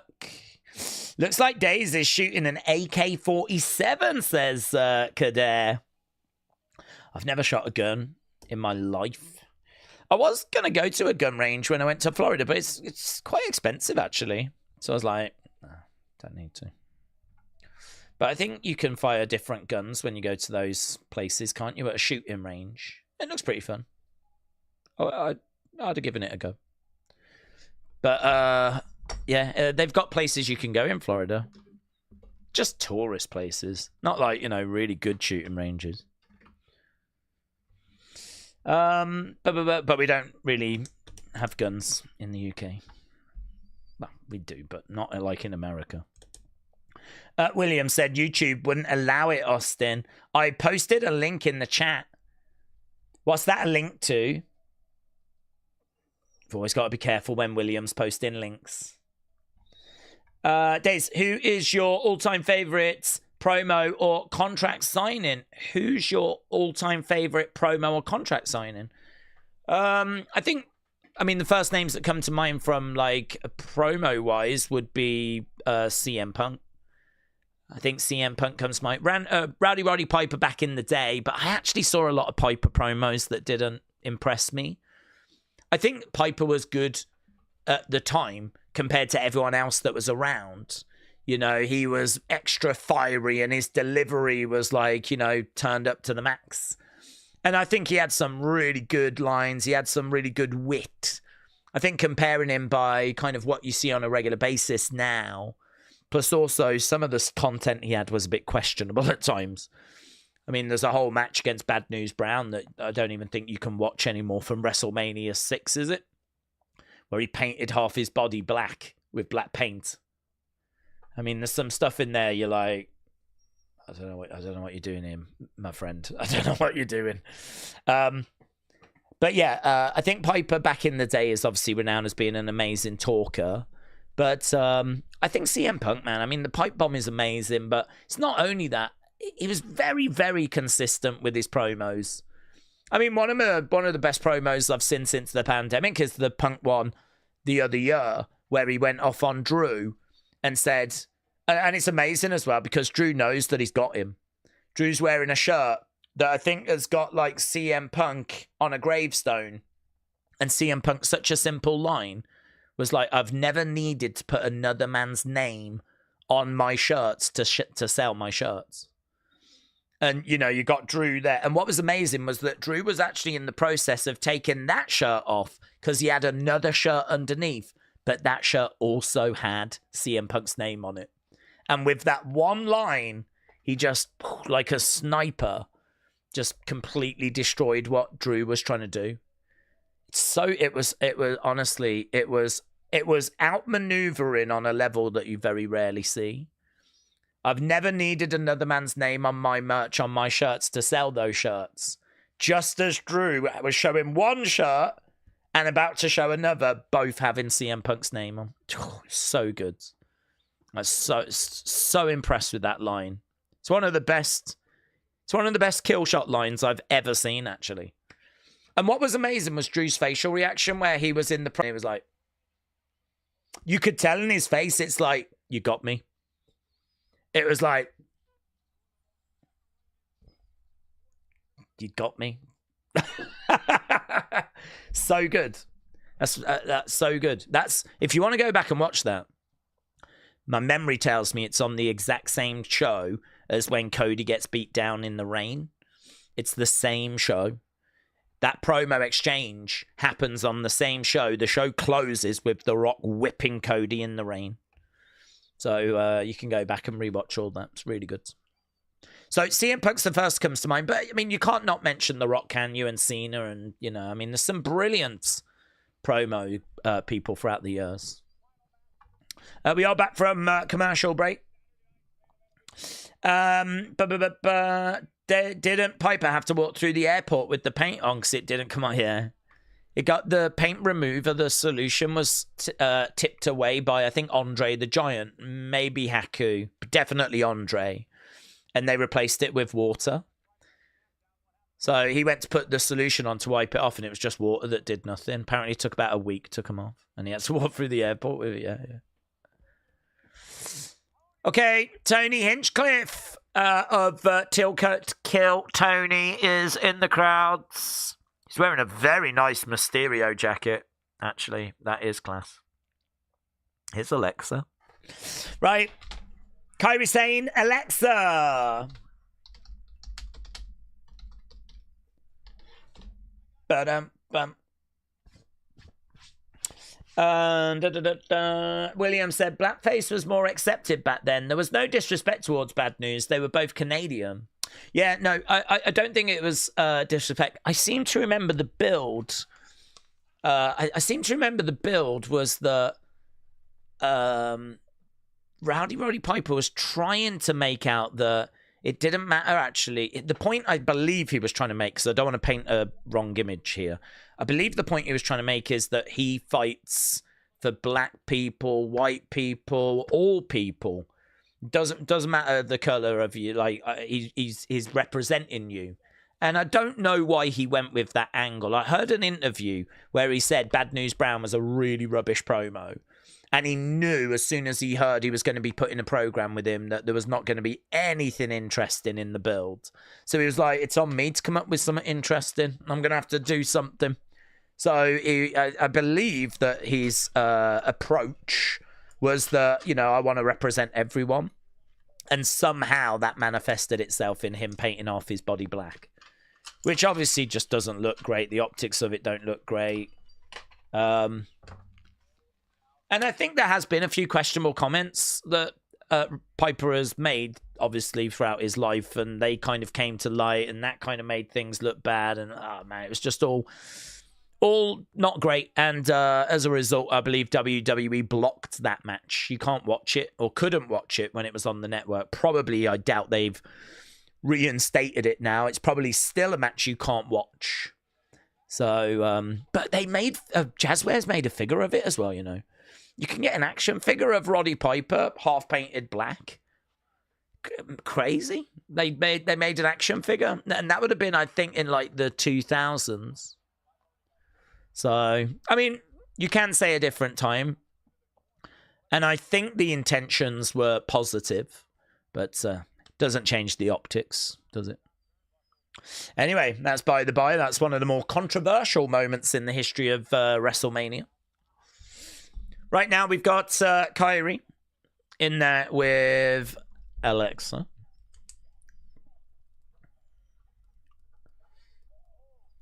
Shot coming in there by Kyrie. I can tell you the first match got great. Okay, I think she's saying you're smaller than me. Ha ha. She pats her on the... Is it just me? Or does it feel like for the past 20 minutes, nothing has happened? Does anyone else feel like there's been a real chunk of time since that Elia match where nothing has happened? Alexa going over against the ropes. She comes crashing down on Kyrie. I feel like we've had like a backstage LA Knight thing, which didn't really matter. Didn't really contribute to the show a great deal. And then we've had like a few video packages. I don't feel like for about 20 odd minutes I've missed anything. Kyrie going over, trying to grab Alexa. She is picking her up. And she is looking to slam her very slowly, very gingerly into the barricade. She sort of picked her up and went... Well, there we go. And we've gone to commercial break. Yay! Advert, advert, advert. Although we are staying with the action on Netflix. Filler, said Nico. Filler. Chop coming in there by Kyrie. Every show feels like nothing has happened, said Brony. Well, I liked the start. I thought the Cody start was pretty fun, him attacking Drew in the car. Then the opening match you lot said was great, 53. You seemed to enjoy it. I know the ending was a bit of a shame. Then there was just like 15 minutes of like filler. Now we're underway with Kyrie and Alexa in a match that does not matter. 1, 2, kick out. What are Tonga and Tala even doing? What are Tonga and Tala even doing, says a sign in the crowd. Shots coming in there by Alexa. Kick coming in. Another kick there by Alexa. Bang! Forearm shot there by Kyrie. Alexa goes down. Kyrie standing over Alexa, going for the cover. And no joy. No joy. Right. Wrestler Annie said, how often do we think Cena will be in WWE for appearances? Will it be like Stone Cold Taker or less? No, I think it'll be like Stone Cold Taker. I think he loves WWE. I think he's someone that loves the fans. And I mean, he's going to obviously do his Hollywood career, but it's one of those. If ever he's available, they're in town, they can make some at work, WrestleMania, make an appearance. Yeah, I think you'll see him like Undertaker's not a bad shout. Like, maybe once a year, once every couple of years, that kind of a vibe. Alex gets over against the ropes. Nico said, it definitely wasn't Jericho in ring. There's no way he can climb the cage that fast. Okay, right now, Asuka on the outside, running away from Charlotte. Referee distracted. Kyrie going for the cover on Alexa. Alexa kicks out. Razor promo was great. Say hello to the bad guy, says Matthew. Okay, right now we've got Alexa going back over to the corner. James, hello. Do we like the idea of turning the Andre Battle Royal into a #1 contenders match for the IC and US? Making it mean something. Yeah? Yeah, oh, I'd love for it to mean something, James. Yes. Yes, I would be down for the winner of that getting an opportunity. Right now. Scooping up. Maybe they get to choose. So you win it. You could go after the tag titles. You could go after the Intercontinental, US. Perhaps you could go after any of those. You can't go after a world title, maybe. But IC, US, tag belts. Any of them. Shot coming in. Maybe you could now even include any non-world title. Does that diminish it, though? That's the only thing. How would you say you can go after any bout except the world titles without it sounding bad? Tree of Woe. Stomping down. I like it, though. It would be great for that to mean something more than it does. For it to mean something. They could turn it into a Rumble for the mid-cards. Yeah, perhaps it'd be better just to name the belt. Winner gets an IC title shot. That way it's cleaner. I kind of like the idea, though, that if you win it, you could go after the tag belts, or you could even go after the mixed tag belts. You know, those AAA ones. You know, if Montez won it and he really wants to win those mixed tag belts, that could be kind of fun. Yeah, I'm with you. You could definitely get some more out of it than what we're doing. Kyrie just collided into the corner. Alexa moved out the way. Alexa with a slap and another slap and a knee to the midsection and a drop kick. Down goes Kyrie. Alexa looking out at the fans, going over against the ropes. Oof. That was Sister Abigail. Asuka trying to distract. Kyrie rolls over Alexa. No, only gets a 2. Charlotte comes around, grabs the leg of Asuka. Big boot there by Charlotte. Spinning back fist there by Kyrie. Alexa goes down. She's getting dragged over to the corner. She's in a weird position, is she? For the elbow.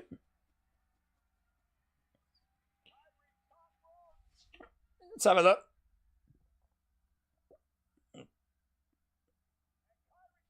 Oh, yeah, she took too long. It didn't really matter because Alexa just got up anyway.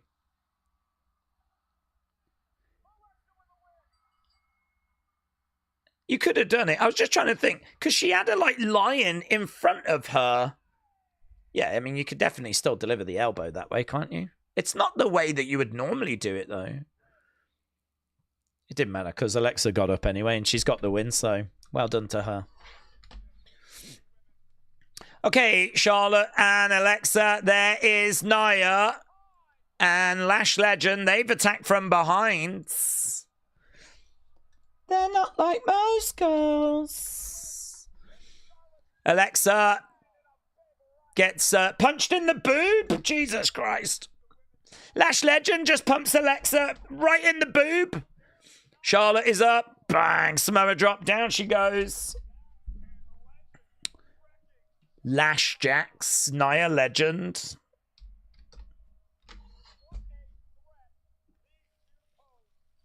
Boos. Boos are ringing out.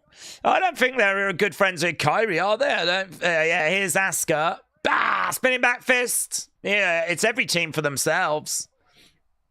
Quick kicks coming in there by Asuka. That's a lovely flurry of shots. Finishes it with a big overhand right. Right now, powerbomb there by Nia. Kyrie jumps on the back of Nia. She goes down. Big boot there by Lash. Get her up. Get her up. Oh, she's going to hit her with an Annihilator. And Lily is sat there doing nothing. Absolutely not lazy. Look at Lily just sat there whilst Alexa was getting marked. She could have got in the ring, done something. Lazy. Do you remember when Lily was winking and all that stuff? She's got so lazy these days. She used to wink and run around and do stuff. Now she can't be bothered. Right, we're backstage with Nick Aldis. Nick Aldis is with Cody. Here's Cody, look, showing a bit of chest. It's getting hot in here. Going in the office. Oh! Oba! Oba and Ricky? Is this about John Cena's?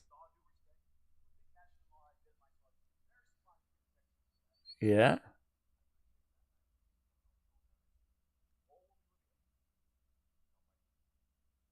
Cody, what's this?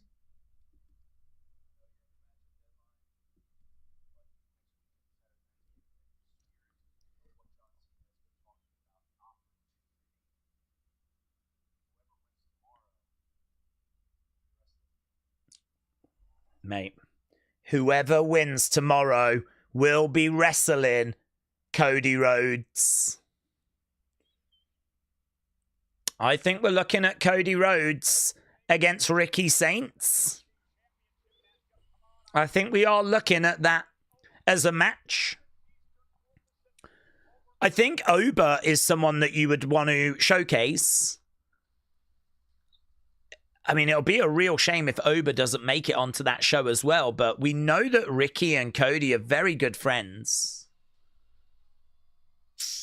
Well, that has definitely added some extra spice to their match at Deadline. We're going to be doing the live watch-along for that on YouTube. That has added some real spice to that. Apparently Trick's also backstage, says Billy. Oh. Austin said, you're probably right. Oba can't be losing to Cody yet. They just told us that Ricky is definitely winning because Cody is not going to lose. Oba's not going to lose to Cody, said Wrestle Rants. Honestly, it's just added a little extra spice to me. It's just a little extra spice. Ricky needs more time in NXT. Oba's ready for the main roster. Well, we know that Cody and Ricky are really good friends. So I could understand Cody being really... I mean, look, you're going to have NXT champ versus WWE champ, aren't you? I'm here for it. That's a good addition, honestly. I know not everyone's going to be on board. I know we're going to have a couple of haters. Listen, there's things I hate as well. I don't like when I get sand in my butt cheeks after lying naked on a beach. Yeah, there's things in this world that I don't like. But that's not one. I will take Cody against Ricky or Cody against Oba. I don't mind either of those matches. Ricky has got more ring time than Oba, says Billy. If it's a non-title match, I'm okay with Oba beating Cody, says Duran. We need new blood on the main roster. I say Oba Cody, says William. But would Ricky not be new bloods? Either is new bloods.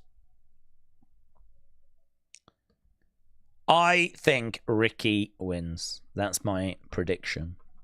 But to be honest, that was my prediction before that anyway.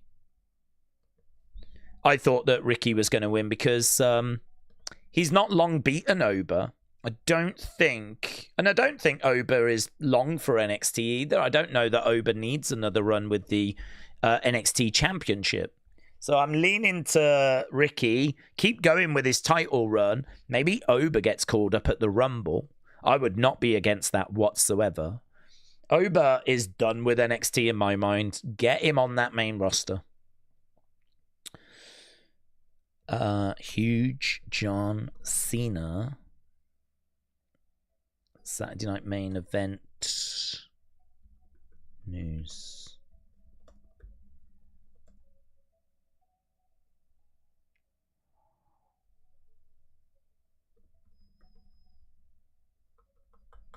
Okay. Nice. Oba needs to move up, said Beast Mode. Billy said, how can they have the champ lose tomorrow? Ricky losing would make him look weak. Duran said, do you know what? It doesn't matter, actually, if it's Oba or Ricky. We know that Drew will just wreck everyone. That's true. That is true, actually. The real winner will be Drew McIntyre.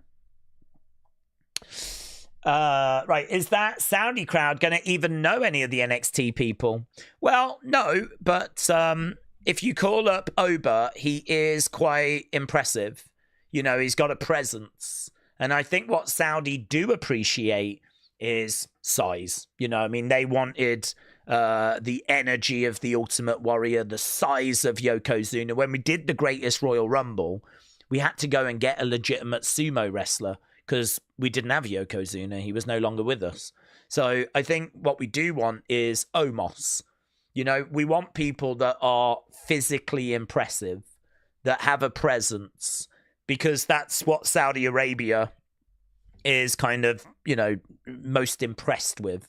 If you want to impress, like, the Saudi prince or whatever, having a Johnny Gargano or something like that just ain't going to massively cut it. You need to have Omos. You need to have Bronson Reed. You need to have an Oba Femi. So they might not know Oba, but when the music hits and he comes walking out, right? I think they'll soon look at him and go, okay, big boy. Let's see what this guy can do. So I don't think there'll be loads of NXT talent in the Rumble. To be honest, I think we've got more than enough talent to showcase from Raw and SmackDown.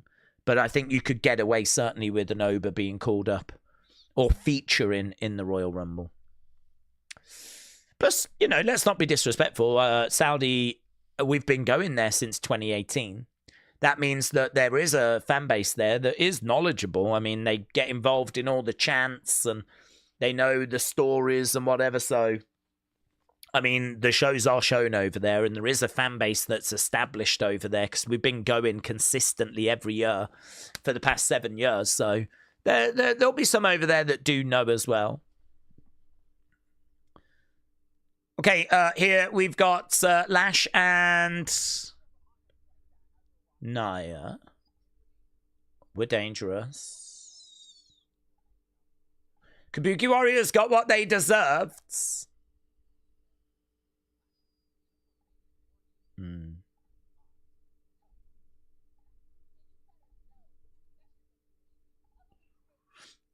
It's just a preview. It's just a taste. We're coming for those tag titles.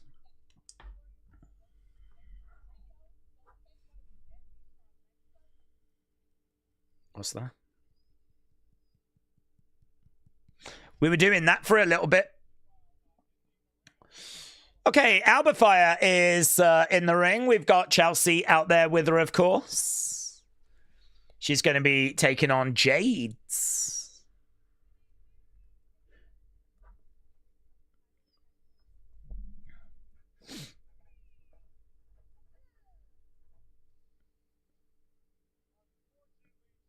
I didn't mind this, honestly. I thought this was a pretty fun moment. It's a little bit strange. We're doing sort of like heels going up against each other, but needs must.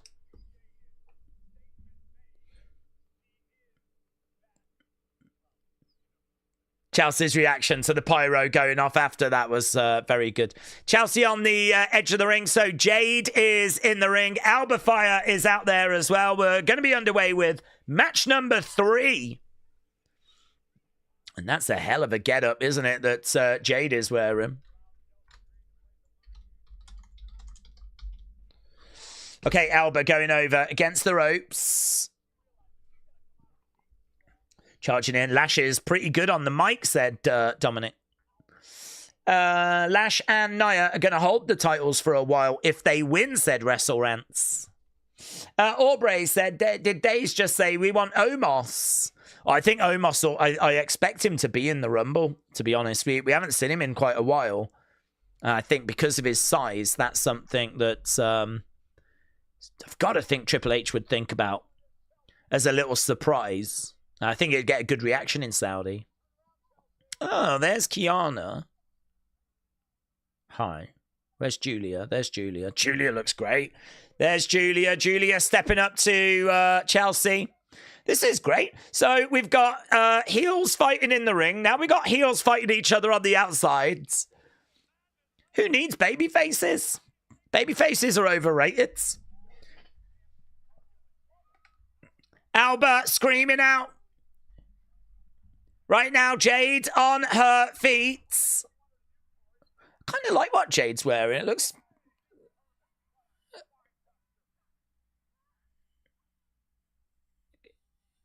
Bang. Big boot. Jaded is coming. Bang. Jaded connects. 1, 2, 3. So, a very simple, straightforward victory for Jade Cargill. Jade Cargill.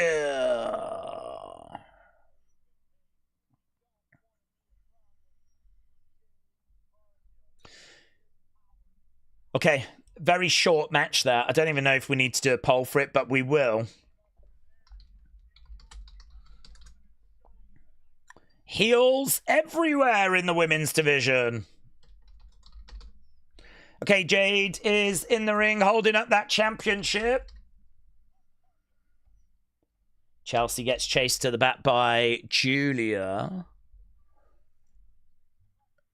I don't really need Julia still around that belt, but what ifs.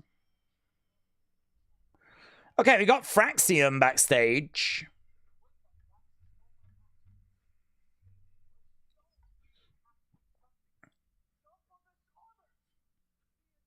Here's Ilya. Ilya's upset with Tommaso. Fraxium upset with Johnny.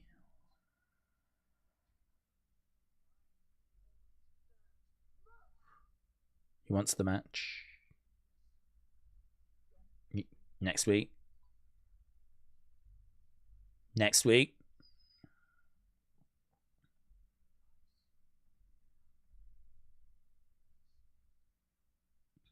Okay, so we're finally going to do the match next week. Oh, there's Tama. There's all the MFTs. We've got to deal with this situation. Let's go.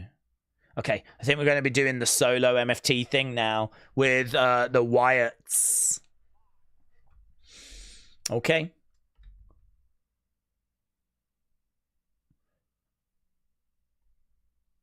What's this? Have we seen this one? Rhea in the kitchen.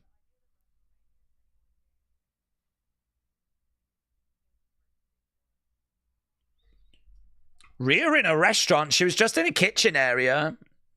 Now she's sitting at the table.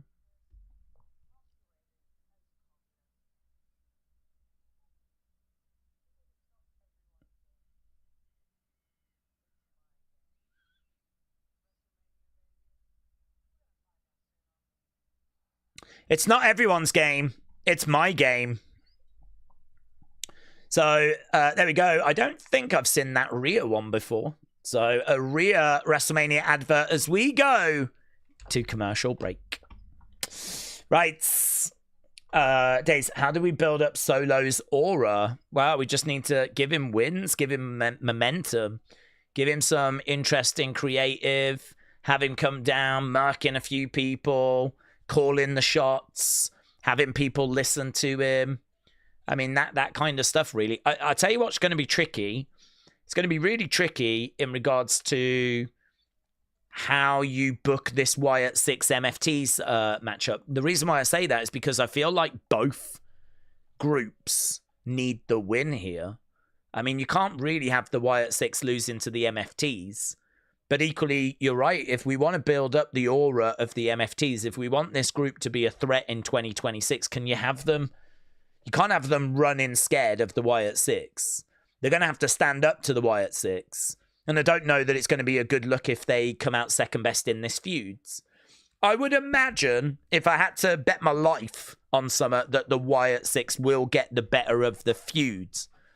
Right? Because I think you can always have outside interference that's going to cost the MFTs. So I would imagine the Wyatt 6 are going to be the ones that are going to pick up the victories ultimately. But yeah, MFTs, they need to get something out of this. And we can't really afford to mess around with Solo's aura. I feel like Solo is in a bit of a vulnerable place because his aura was in the gutter. I think we might have done a little bit of work. It doesn't feel as low as it was. Feels like, you know, the group's got a little bit of something about them at the moment. Maybe it's the face paints. You know, perhaps it's been the vignettes. Perhaps it's been like the absence. There was a little bit of a time away. It feels in a slightly better place. I mean, not by much, 10% at best. Still a lot of work to be done. But yeah, it's going to be very interesting to see how we book this feuds. Does feel like both teams really do need to get something out of this. Days, we've got Jade being a dominant champion and destroying everyone. Yeah, there's just not really many people for her to destroy, is there? I mean, we know there are big problems with that women's division on SmackDown. Big problems. I mean, as I said, we've just seen Alba Fire, who's a heel, in the ring with Jade, who was a heel. I mean, maybe we're just trying to make her a generic badass, but she's a heel. She certainly ain't doing anything to pander to the crowd. And then on the outside, you got Chelsea Green, who's a heel, getting interrupted by Julia, who's been presented as a heel. I mean, this is where we are. I mean, we've got such an imbalance when it comes to the talent in the rosters. No draft. We've turned people like Naomi, who was a babyface, to a heel. She ended up going over to Raw anyway. We had Bianca get injured at WrestleMania. I don't know that we replaced her. The people we called up, like Julia, She's gone over and been a heel. Stephanie, who's a babyface, has stayed over on Raw. I mean, honestly, I don't know. It seems like the rosters are wrong. Certainly the women's division on SmackDown. So I think we're in just a let's get through sort of period. That's how it feels to me. I mean, this isn't your plan A. No one would sit down and plan A would be what we're getting right now. I think that what you're getting right now is as a result of things having gone the way they've gone in 2025. We're in a situation where we're looking at what we've got and we're just making the best of what we've got. So we need a refresh. We need a shake up. We need a bit of work doing, don't we?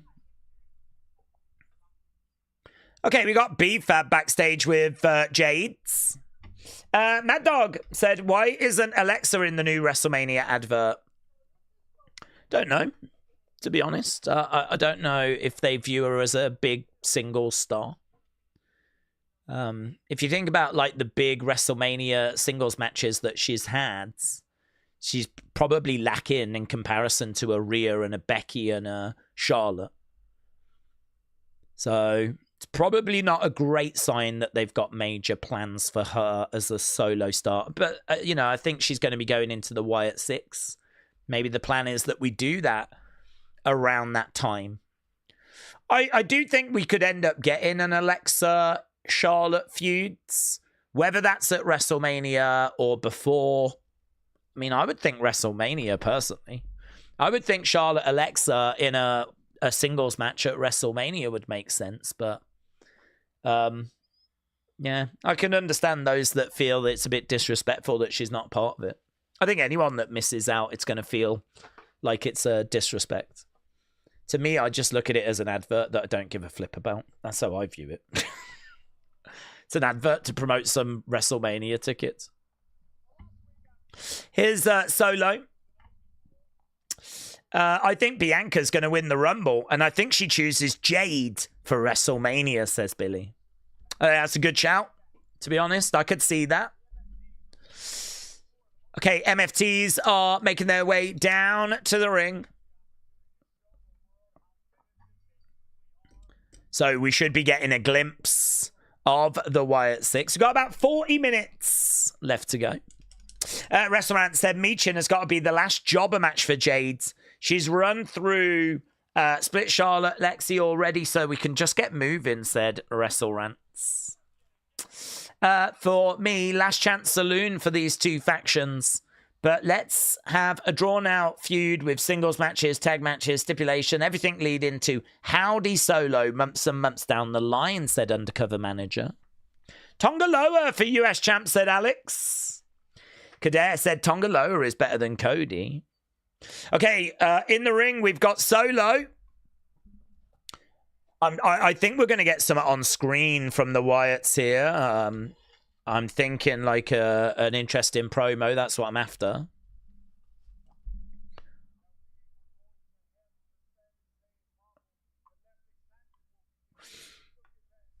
We took his ass out. They said they handled the Sami Zayn problem. Solo sucks. Solo sucks. Is the chance.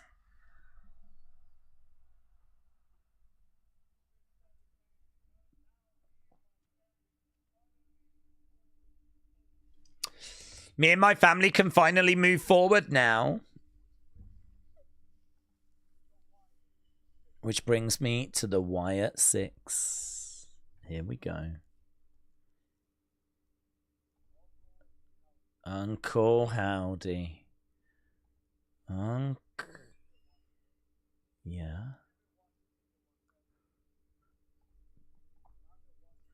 I've been watching you, Uncle Howdy. Well, he ain't been on TV. Where you been watching him? He ain't been around.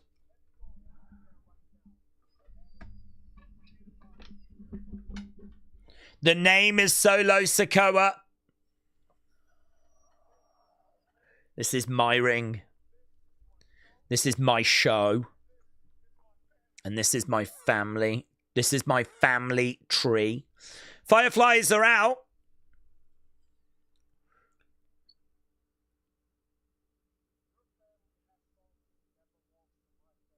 Oh. Your family's got something that belongs to my family. Those tag titles.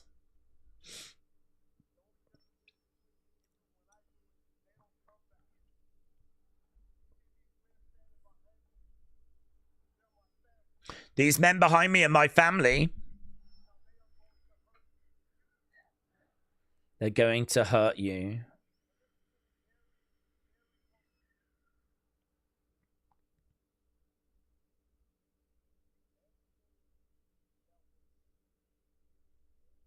Oh. Everything that was his. Booze for that, because it feels like he's talking about Bray. That's now yours. Whoa. That's a big line in it.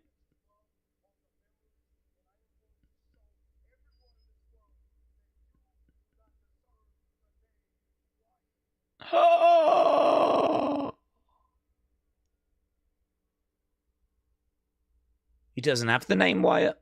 I suppose the Wyatt Six do.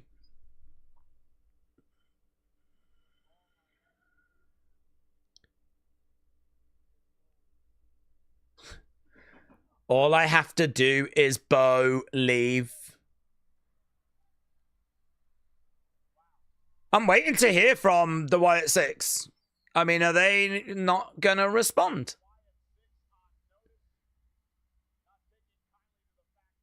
We're staying with it, and he's in the ring on his own. It's a bit strange they've left him on his own. Okay, here's the response. Here's the response. I mean, have the lights gone out in the arena? I'm guessing so. And I'm guessing leaving Solo in the ring on his own was really dumb. Okay, there is 4 of the Wyatt Six. We did see Howdy last week. Is he going to be in the ring? There he is. Where's the rest of the MFTs gone? Ah, there they are.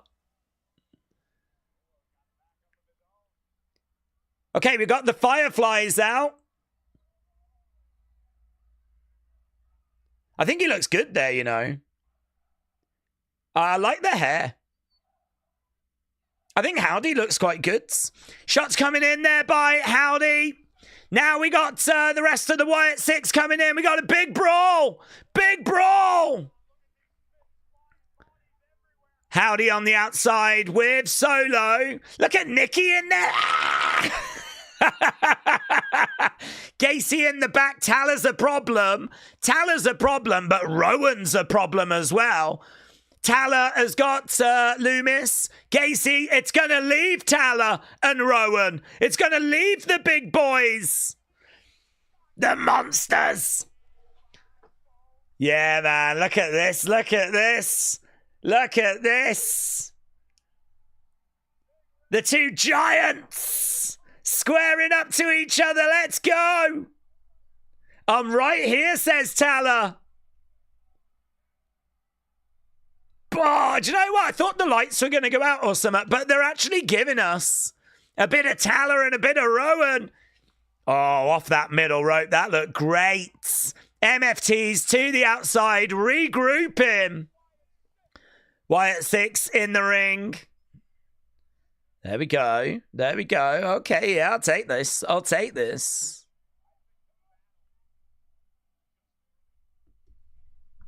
I think the battle is just brewing, says Michael.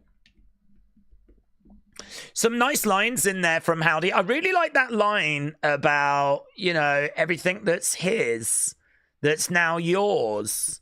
I'm going to make it mine. I like that line. Oh, here's the Miz. That was good, said Steve.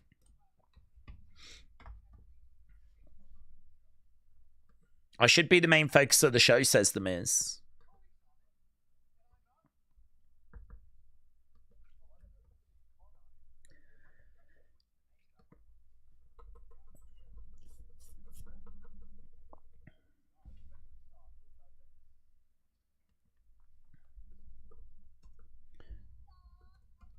Ding dong.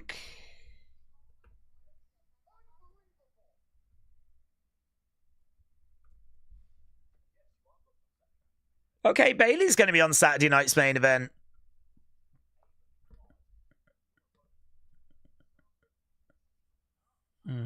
Well, of course it is.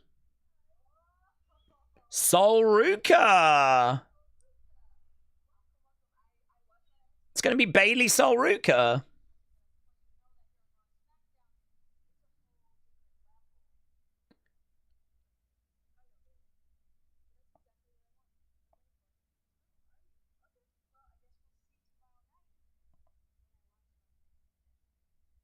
I guess we'll see tomorrow when I watch you on NXT Deadline. Okay, not down on that. Bailey Sol Ruka. I am surprised they're not doing a showcase match where it's more people. 2 singles matches announced so far.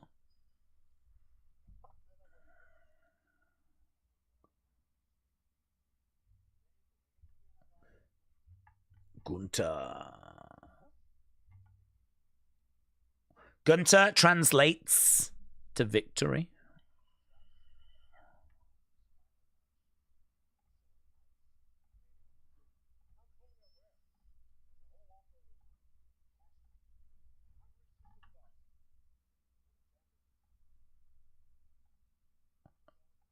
My condolences to everybody. This match is a foregone conclusion.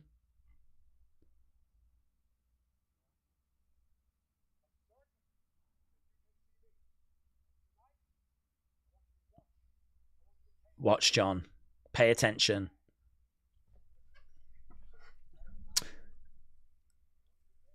Pay attention to how I'm going to beat LA Knight. Okay. Okay. So he's not only going to beat him, but pay attention to how he's going to do it. Okay.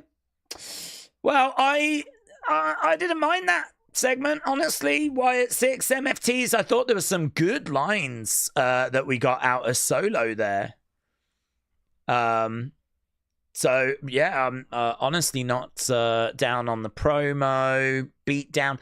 I'll tell you the one thing that I was a bit surprised at, or the one thing I was thinking about, and that was, why does he refer to him as Uncle Howdy? Why does he not refer to him as Bo? I sort of feel like if you refer to him as Uncle Howdy, you're sort of building the aura in a way. You're sort of presenting him as being Uncle Howdy. If I was feuding with Uncle Howdy, I'd be like, Bo, I'm not playing your games. Right? You can dress up as this Uncle Howdy character all you want, but you know, I don't believe in it. You know, I would be addressing Bo. I would be talking to Bo. I wouldn't be kind of building the Howdy character. I found it interesting that he kept talking to Howdy and about Howdy rather than talking to Bo. I think from a creative point of view, that's because they want to build the Howdy character, right? It's just a bit of a weird thing, I thought, that for Solo to do in kayfabe. It's not a big deal. It's just an observation, that's all. So, but I thought the promo itself was good. And, you know, the brawl was pretty fun. I like Tala and Rowan. I definitely watched that as the singles match. Yeah, could be fun. Should be fun. Will be fun. Pay attention to how he beats him, said Rob. That can only mean one thing. He's going to tickle LA Knight till he taps. Well, that would do it. That would do it. NXT Deadline tomorrow. I can't wait, said Jordan. Yeah, Bailey said she's going to be paying attention at NXT Deadline, so I wonder if that means there will be a few top stars around. Everyone chanting, you tapped out to Gunther. Oh, hate that chant. I still don't know why they did that to flipping Gunther this year. As we're trying to build him up, had him flipping tap out. I really want Cody at Saturday night's main event, but I know it's going to be Cody's friend, isn't it? I think so. I believe so.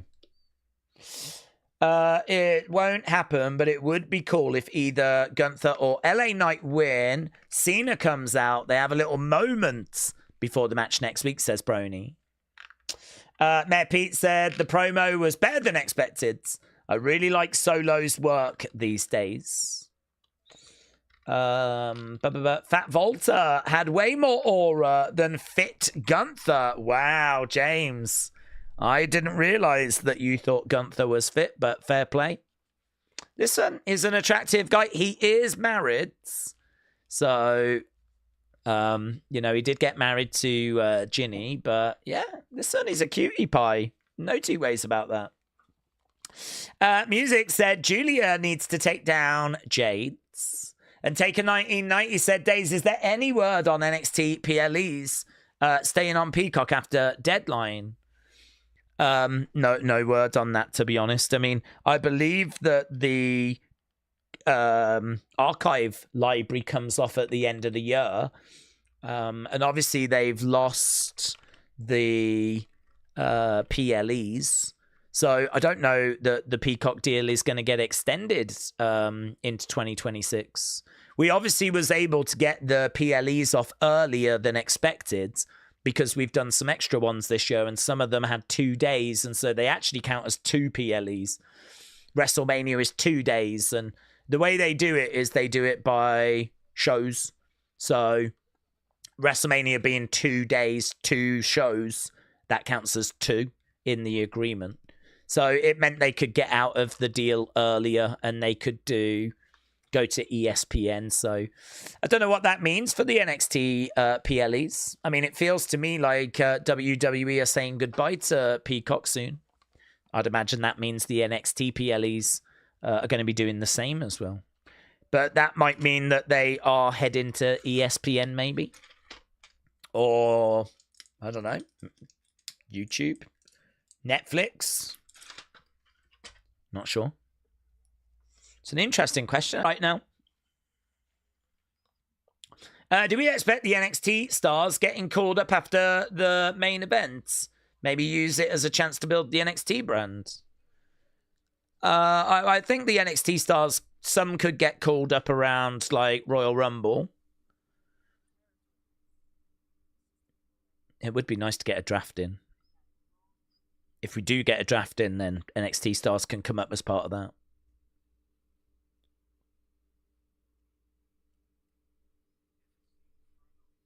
If it's the Inferno you want, I will guide you through it. That's nice. That's nice. To be honest, if I found myself in an Inferno, I would appreciate someone guiding me through it. So that's a lovely gesture by Aleister Black there. It's a lovely gesture. If it's the Inferno that you want, I will guide you through it. Okay, next week, Ilya Dragunov takes on Tommaso Ciampa. Terror Twins going to be in action against Aleister Black and Zelina. We've also got Alexa against Lash Legend. Yes! Yes! I love the fact we've got all these singles matches for all these tag teams. Right. 412 times. Thank you, my friends. Jennifer said Lash getting her first Smackdown match. Here's John.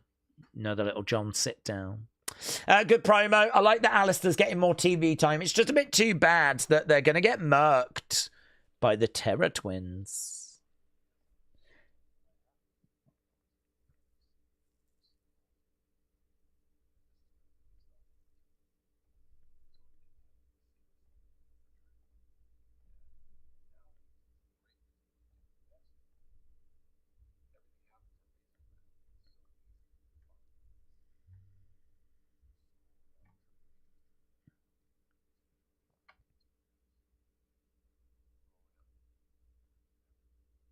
Ha, that's amazing, isn't it?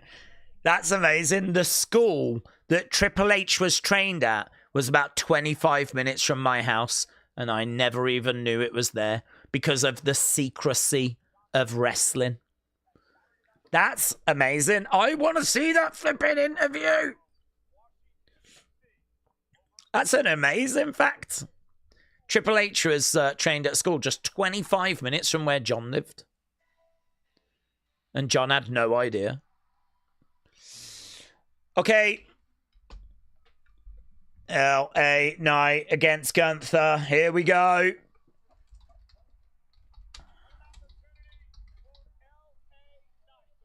What an opportunity this is. For both of these guys. One of these is going to be facing John. James said, are you looking forward to Christmas? Yeah, I'm looking forward to Christmas. Mentally, I'm not really thinking about it too much, to be honest. But, yeah, love a bit of Christmas. I'm here for Christmas. Wow, wow, wow, wow, wow, wow, wow, wow. Okay. LA Knight, Gunther. Let's just do a poll and see where people are. Who wins? Who do you think's going to win? Is it going to be LA Knight? Or is it going to be the Ring General? It's understandable. I get why they're doing it. Longevity is appreciated by WWE, says Brony. Max Dupree versus Volta. Dream match. Dream match, Brian. Praying they do the right thing, and I'm praying that LA Knight wins, says Music. We can't do Maxine against Volta because they don't want Volta to lose. That's true. She's on such a run. That is a really good point. Okay, here he comes. Bum, bum, bum. Dun, dun, dun, dun, dun, dun, dun, dun, dun, dun. Here he is.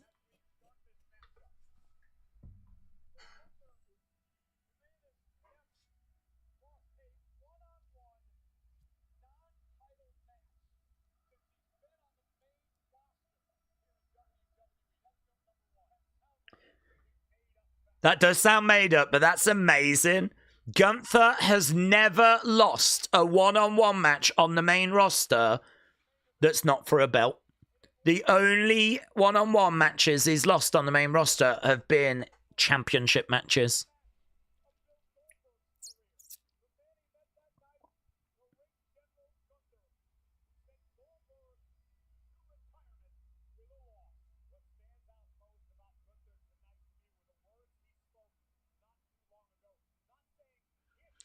Okay, Gunther in the ring with LA Knight. 20 minutes. Sign in the crowd says HBK is mid. What? HBK is mid?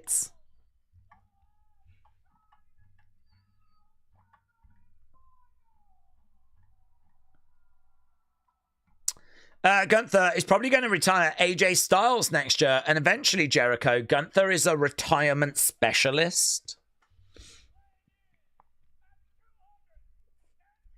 LA Knight looking out at the crowds.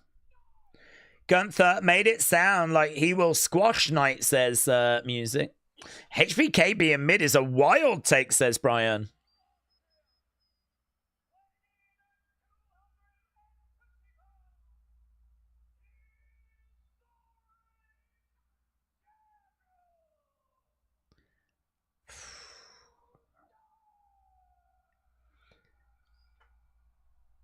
I really hate this ring announcer.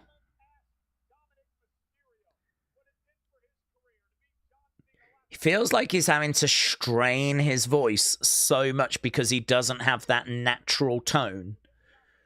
The way he just tried to deliver Ring General then was... Okay, the Bellas sounded...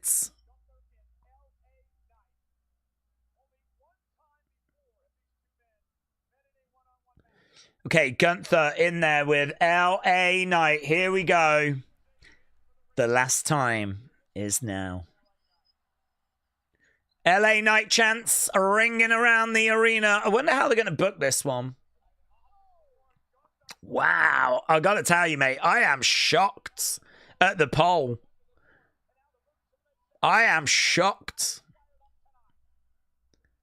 We are seemingly not all on the same page on this one. Big back body drop there by LA Knight. Big boot coming into the midsection. Gunther goes down to the outsides. LA Knight through the ropes. Drop kick through the ropes.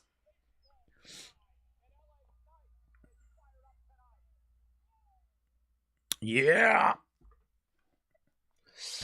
Daze, how shocked would you be if LA won? I'd be stunned. Absolutely stunned. Gunther going face first into the commentary table. But seems like I would not be in the minority, but look at that. 44% of you are thinking LA Knight is getting the win here. I don't know if there's some hopium in the chat, but it seems like a good chunk of people have looked at what the dirt sheets have said and gone, nah.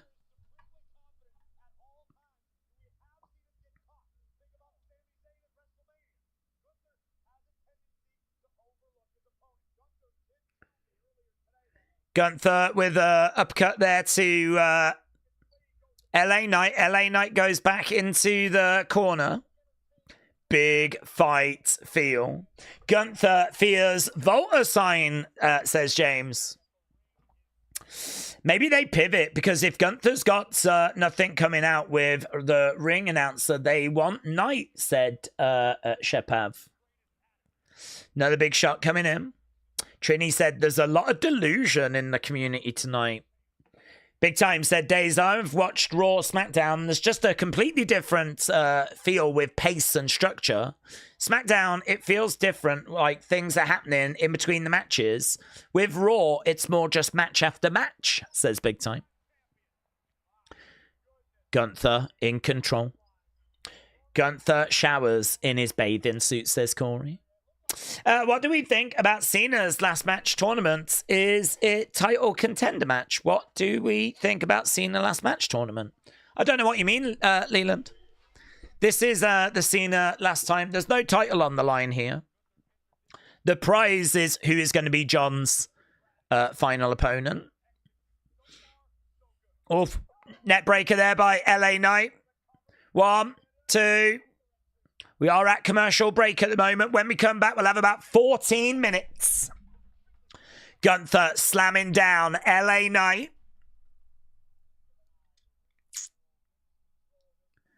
LA Knight down on his knees. LA Knight over against the ropes.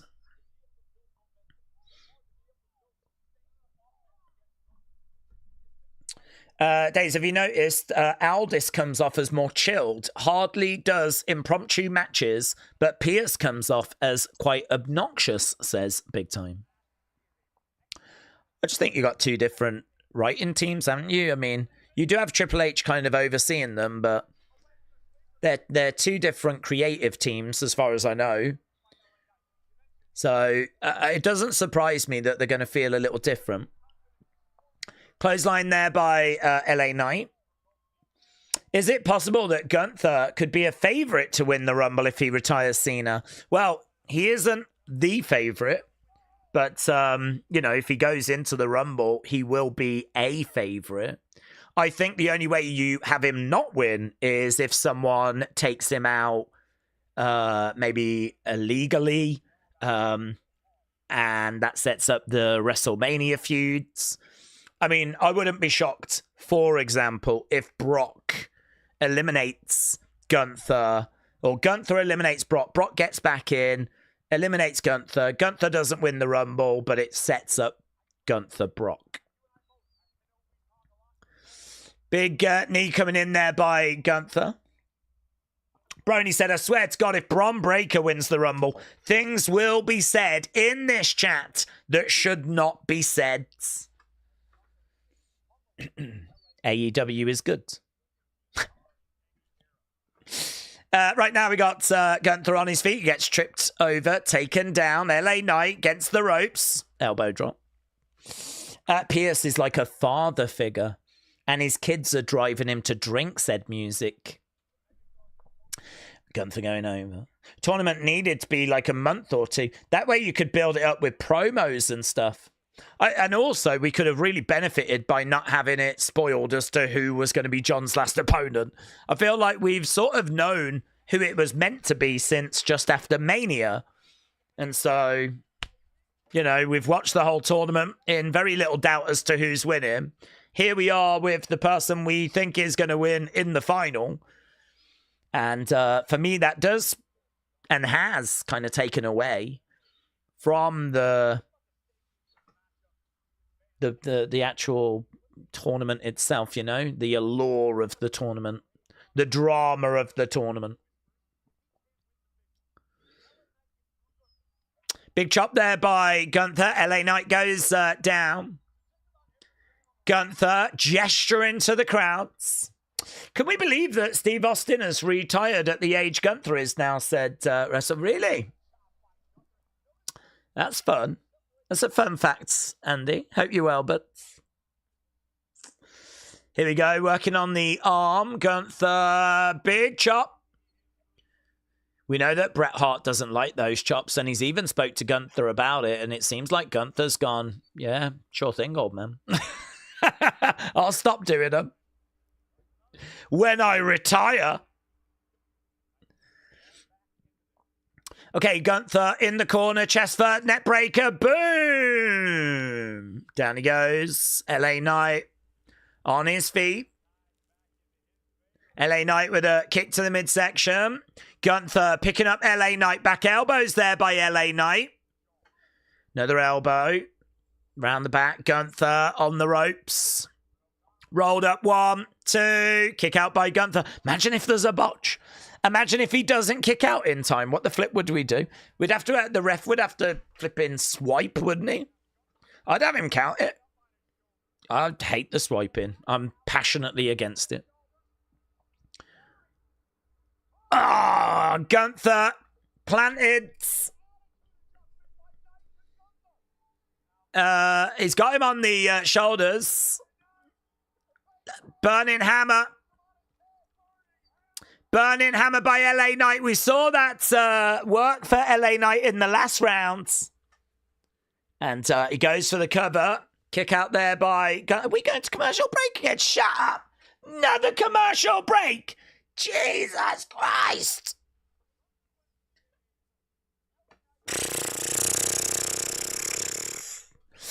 I think it would be a good idea if the person who faces Cena wins. Then I think they should get a title shot at the Rumble. Give us a title feud going into the Rumble. So, I don't know, maybe let LA Knight win it all, said Undercover Manager. Let him win it all.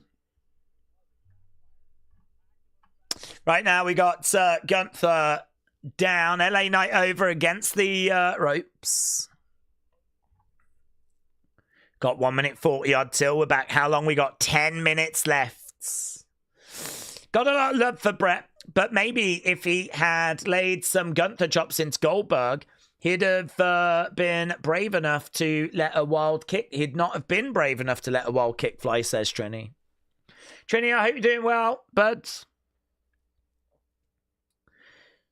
Another big shot coming in by LA Knight.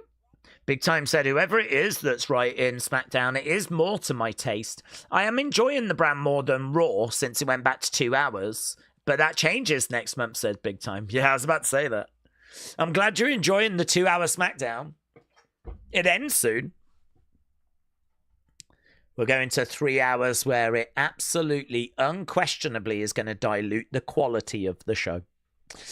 LA Knight goes against the ropes over the other side. Clothesline into Gunther. They both clothesline each other as both go down. I'm beyond tired of the Cody Drew feud, said Alex. It's been going on since September, and I've not been gripped in any way whatsoever. Randy said, I've been watching wrestling since February 1984. Bret Hart is the most overrated wrestler ever. I am not a fan. It was like the same match over and over. There was no charisma, and I just cringed when he was on screen, says Randy. Says Goldberg.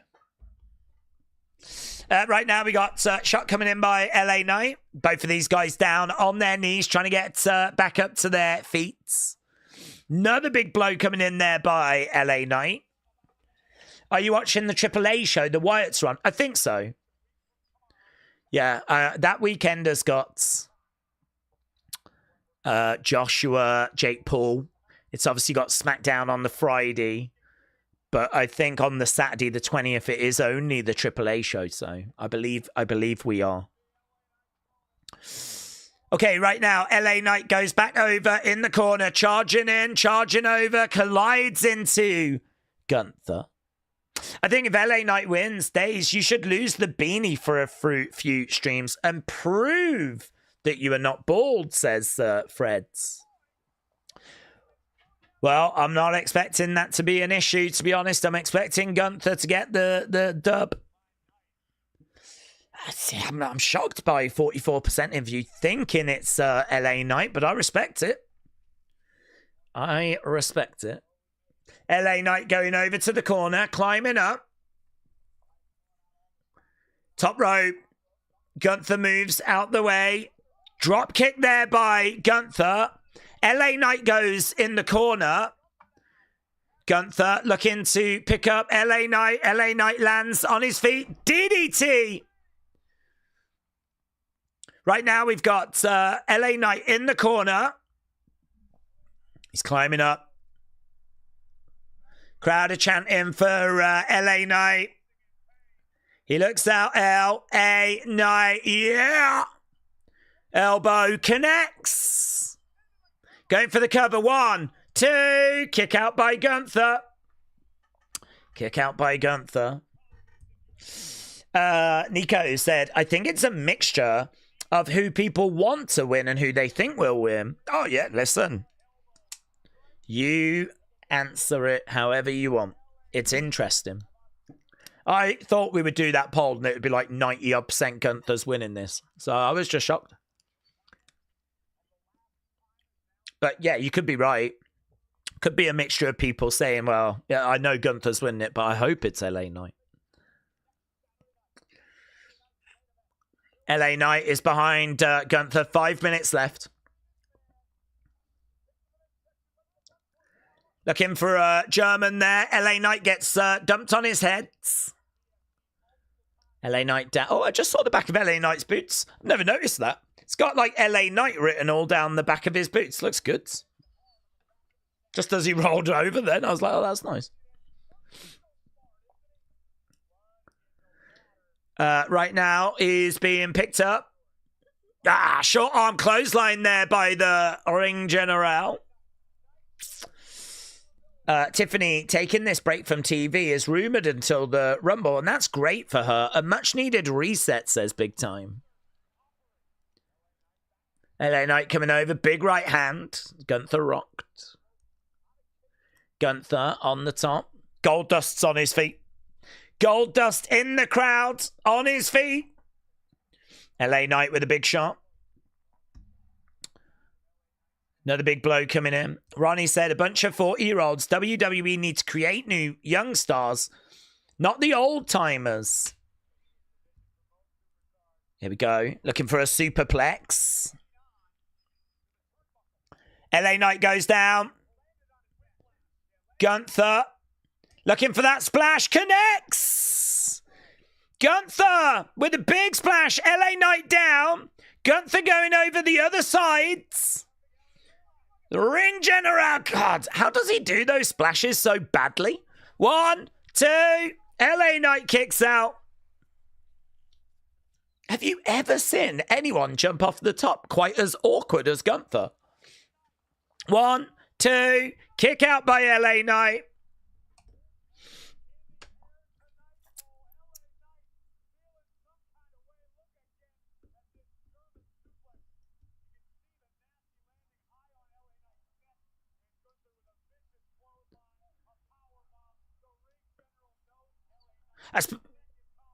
Oh, a loud boo. What were they booing out there? There was just a loud boo from the crowd as we had a wide shot. Okay, Gunther on his feet. He's got LA Knight in his sights. Coming over. LA Knight. BFT. 1, 2. Foot on the rope. Foot on the rope. The old classic foot on the rope. BFT.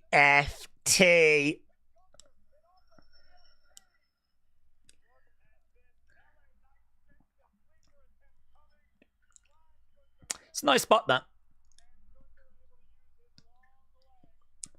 But never really a point for a tournament because we all knew that it was going to be Gunther Cena, says Mark. It just sucks that it leaked, honestly. High drama here tonight. 412 time. Shout out to you, buds. Fred said someone's going to interfere. Sleeper in by the ring general. 2 minutes to go. 2 minutes to go. We're getting down to the dying embers. The sleeper is in on LA Knight. Is in the middle of the ring. LA Knight is trying to roll over to the ropes. Gunther trying to keep him grounded. They're trying to cheer on LA Knight. LA Knight is getting back up to his feet. Gunther, oh, getting picked up. Elbows by Gunther. LA Knight going down. Big elbows there by Gunther.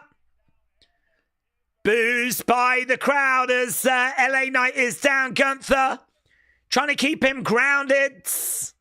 Ooh. Look at that. Wrench him back on the neck of LA Knight. That legit looks painful. See the veins in Gunther's arm popping through. LA Knight in the middle of the ring trying to reach over to the ropes. Gunther, though, continuing to pull back on the neck. Oh, and LA Knight taps. LA Knight taps. Gunther wins the last time is now tournament. And we've got our answer. John Cena has got a nightmare awaiting him on December 13th. Gunther tapping out LA Knight. Similar to the STF. Oh, I don't want to see John Cena tap out, though. If that's what they're setting up, I don't want to see John Cena tap out. Here we go.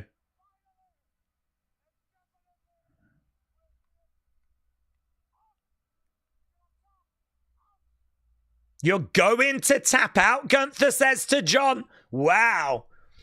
He's not just looking to beat John. He wants to humiliate John. He's going to make him tap out.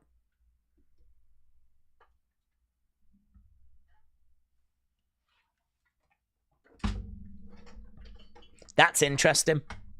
That's interesting to me. I'm interested in that. So, why though? Why does he want to make him tap? Because he's a heel. He's a heel. He wants to make this as embarrassing as possible. And also, whilst he's got him down like that, he's going to give him a wet willy in the ear like this. Don't like that, do you? And he might even get John Cena's titties and do a 6-7. Any way that he can embarrass John Cena on December 13th, Gunther is going to do it. So John is going to be very, very lucky if it's only a tap out, to be honest. Let's do a poll, shall we? And see if people got any enjoyment out of that match.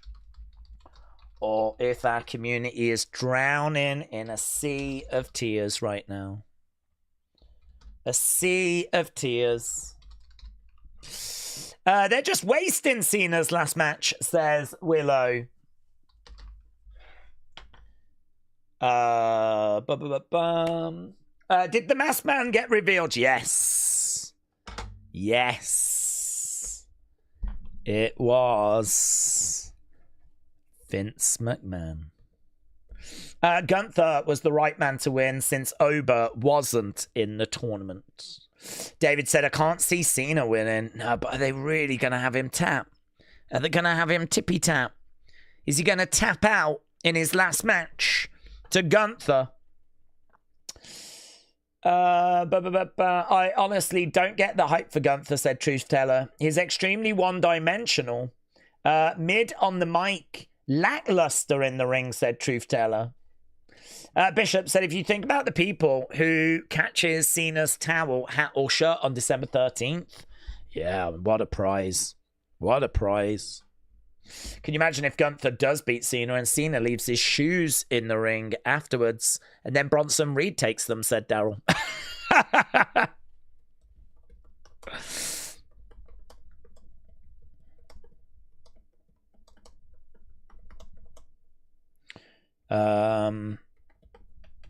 Interesting. I'm pleased that we got something out of that. Even if, you know, it'd long been reported who was going to emerge victorious, I'm pleased that we did get out of it the fact that they're setting up a very interesting, you're going to tap out, I'm going to try and humiliate you type angle, which I didn't actually see coming. Cena better win now, said Thunderstorm. Saw Mercedes lost the Ring of Honor title to Red Velvet, says Lance. I don't even know what those people are. What's that? What does that mean? That was a great match, said Steve. Gunther will give John a good fight, but I disagree he's the one that needs it more than others. Lower down, without World Championship, said Steve, like LA Knight. Fair enough. HBK said Kevin Owens, Triple H, Kane, Undertaker. I don't think they're going to be in the Royal Rumble, but if that's what you're hoping. The Rumble's over in Saudi Arabia next year, isn't it? Are they going to use Cena's ring entrance music next Saturday? Yeah. Oh, because of the lawsuit. Oh, definitely. Definitely they will. Could you imagine if they didn't? Yeah, no, they will. I mean, they've used it since, you know, I can't remember. I don't know what year it got introduced, but they've used it for 15, 20 years. There's one more to go. I can't see any way that they're not going to use it. Wyatt said Gunther already made.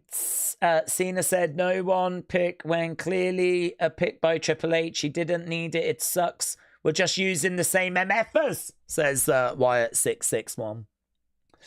Do you guys think AEW will be on Netflix now? No. No, we spoke about that earlier. Apparently, no, they are not going to Netflix. Can you imagine Randy RKOing Gunther? Cena gets the win, says Jordan. Daze, how do you feel about people like Roman not performing all year and then stealing a main event from Sammy or Braun? People that you get invested in. I understand it. I mean, I think that if you are someone like Roman Reigns that has built up the following and the aura, and, you know, you kind of have to put the work in to get to Roman's level. Roman did plenty of house shows, you know, he's paid his dues. And, you know, now he's getting the opportunity that he's such a big star and he's got such star power that he can go down to a part-time schedule. So I'm not against it, to be honest. I think that it's a never-ending conversation. We've all got people that we would like to see in that main event scene.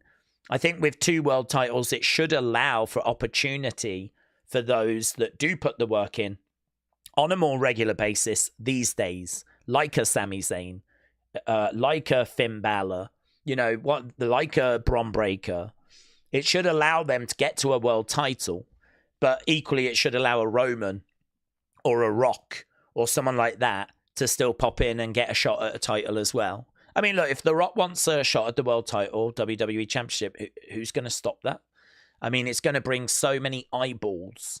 I mean, even if you did a bit of a nonsense thing of, well, you've got to qualify, you just do a fatal 4-way number 1 contenders match and have The Rock win it on Raw or something, you know? I mean, I just don't see a way that you're going to stop it. They are the biggest attractions. If you look at the numbers and the metrics, I mean, Roman's Google searches are just through the roof. So I get it. I'm not against it. To be honest, I think my feelings are, if you've paid your dues and you've done that work and you've kind of come through and I've watched your career, then yeah, fine, the sun's shining right now. Make hay whilst the sun's shining. My problem is more celebrities. You know, celebrities that come in and take a spot away from wrestlers for a PLE show, when I personally don't think they add much. I mean, how many extra viewers did Jelly Roll bring to SummerSlam? We'll never know, but I don't think it's many. And I certainly don't think they've stuck around afterwards. I think this argument that using celebrities is like really good for WWE because it brings their fans over is... show me the evidence. Show me the evidence of it, because... I mean, we used Bad Bunny, didn't we? Did loads of Bad Bunny fans tune in for his match? Or did they just watch some highlights online? Probably just watch some highlights. Are there any Bad Bunny fans that watched him and then stuck around? I don't know. A handful, maybe? I have absolutely no idea, but I don't see anything in the ratings to suggest that it had any kind of major positive impact. So... that bothers me more, honestly, where celebrities come in and take opportunities away from other wrestlers. That bugs me more than a Roman Reigns or a Rock that have paid their dues in the past, have become major stars thanks to wrestling, and now, you know, are at the point where they can have reduced schedules. They kind of have earned that right. Right, Dagot BITCH. I'm not saying the word. It's honestly. Dahagut, shout out to you. Said, if you screenshot this, either Nikki Stark or Femi is going to win the title on Saturday night's main event, and then the leader of the free world and WWE Hall of Famer will call Cody a loser, and that is going to begin Cody's downward spiral. I don't think the belt's defended, but... I don't think the championship's on the line. I think it's just a case that they're doing a bit of a showcase match. So it's like the WWE champ against the NXT champ, but it's non-title. So I don't think there's any risk of Cody losing his belt, honestly.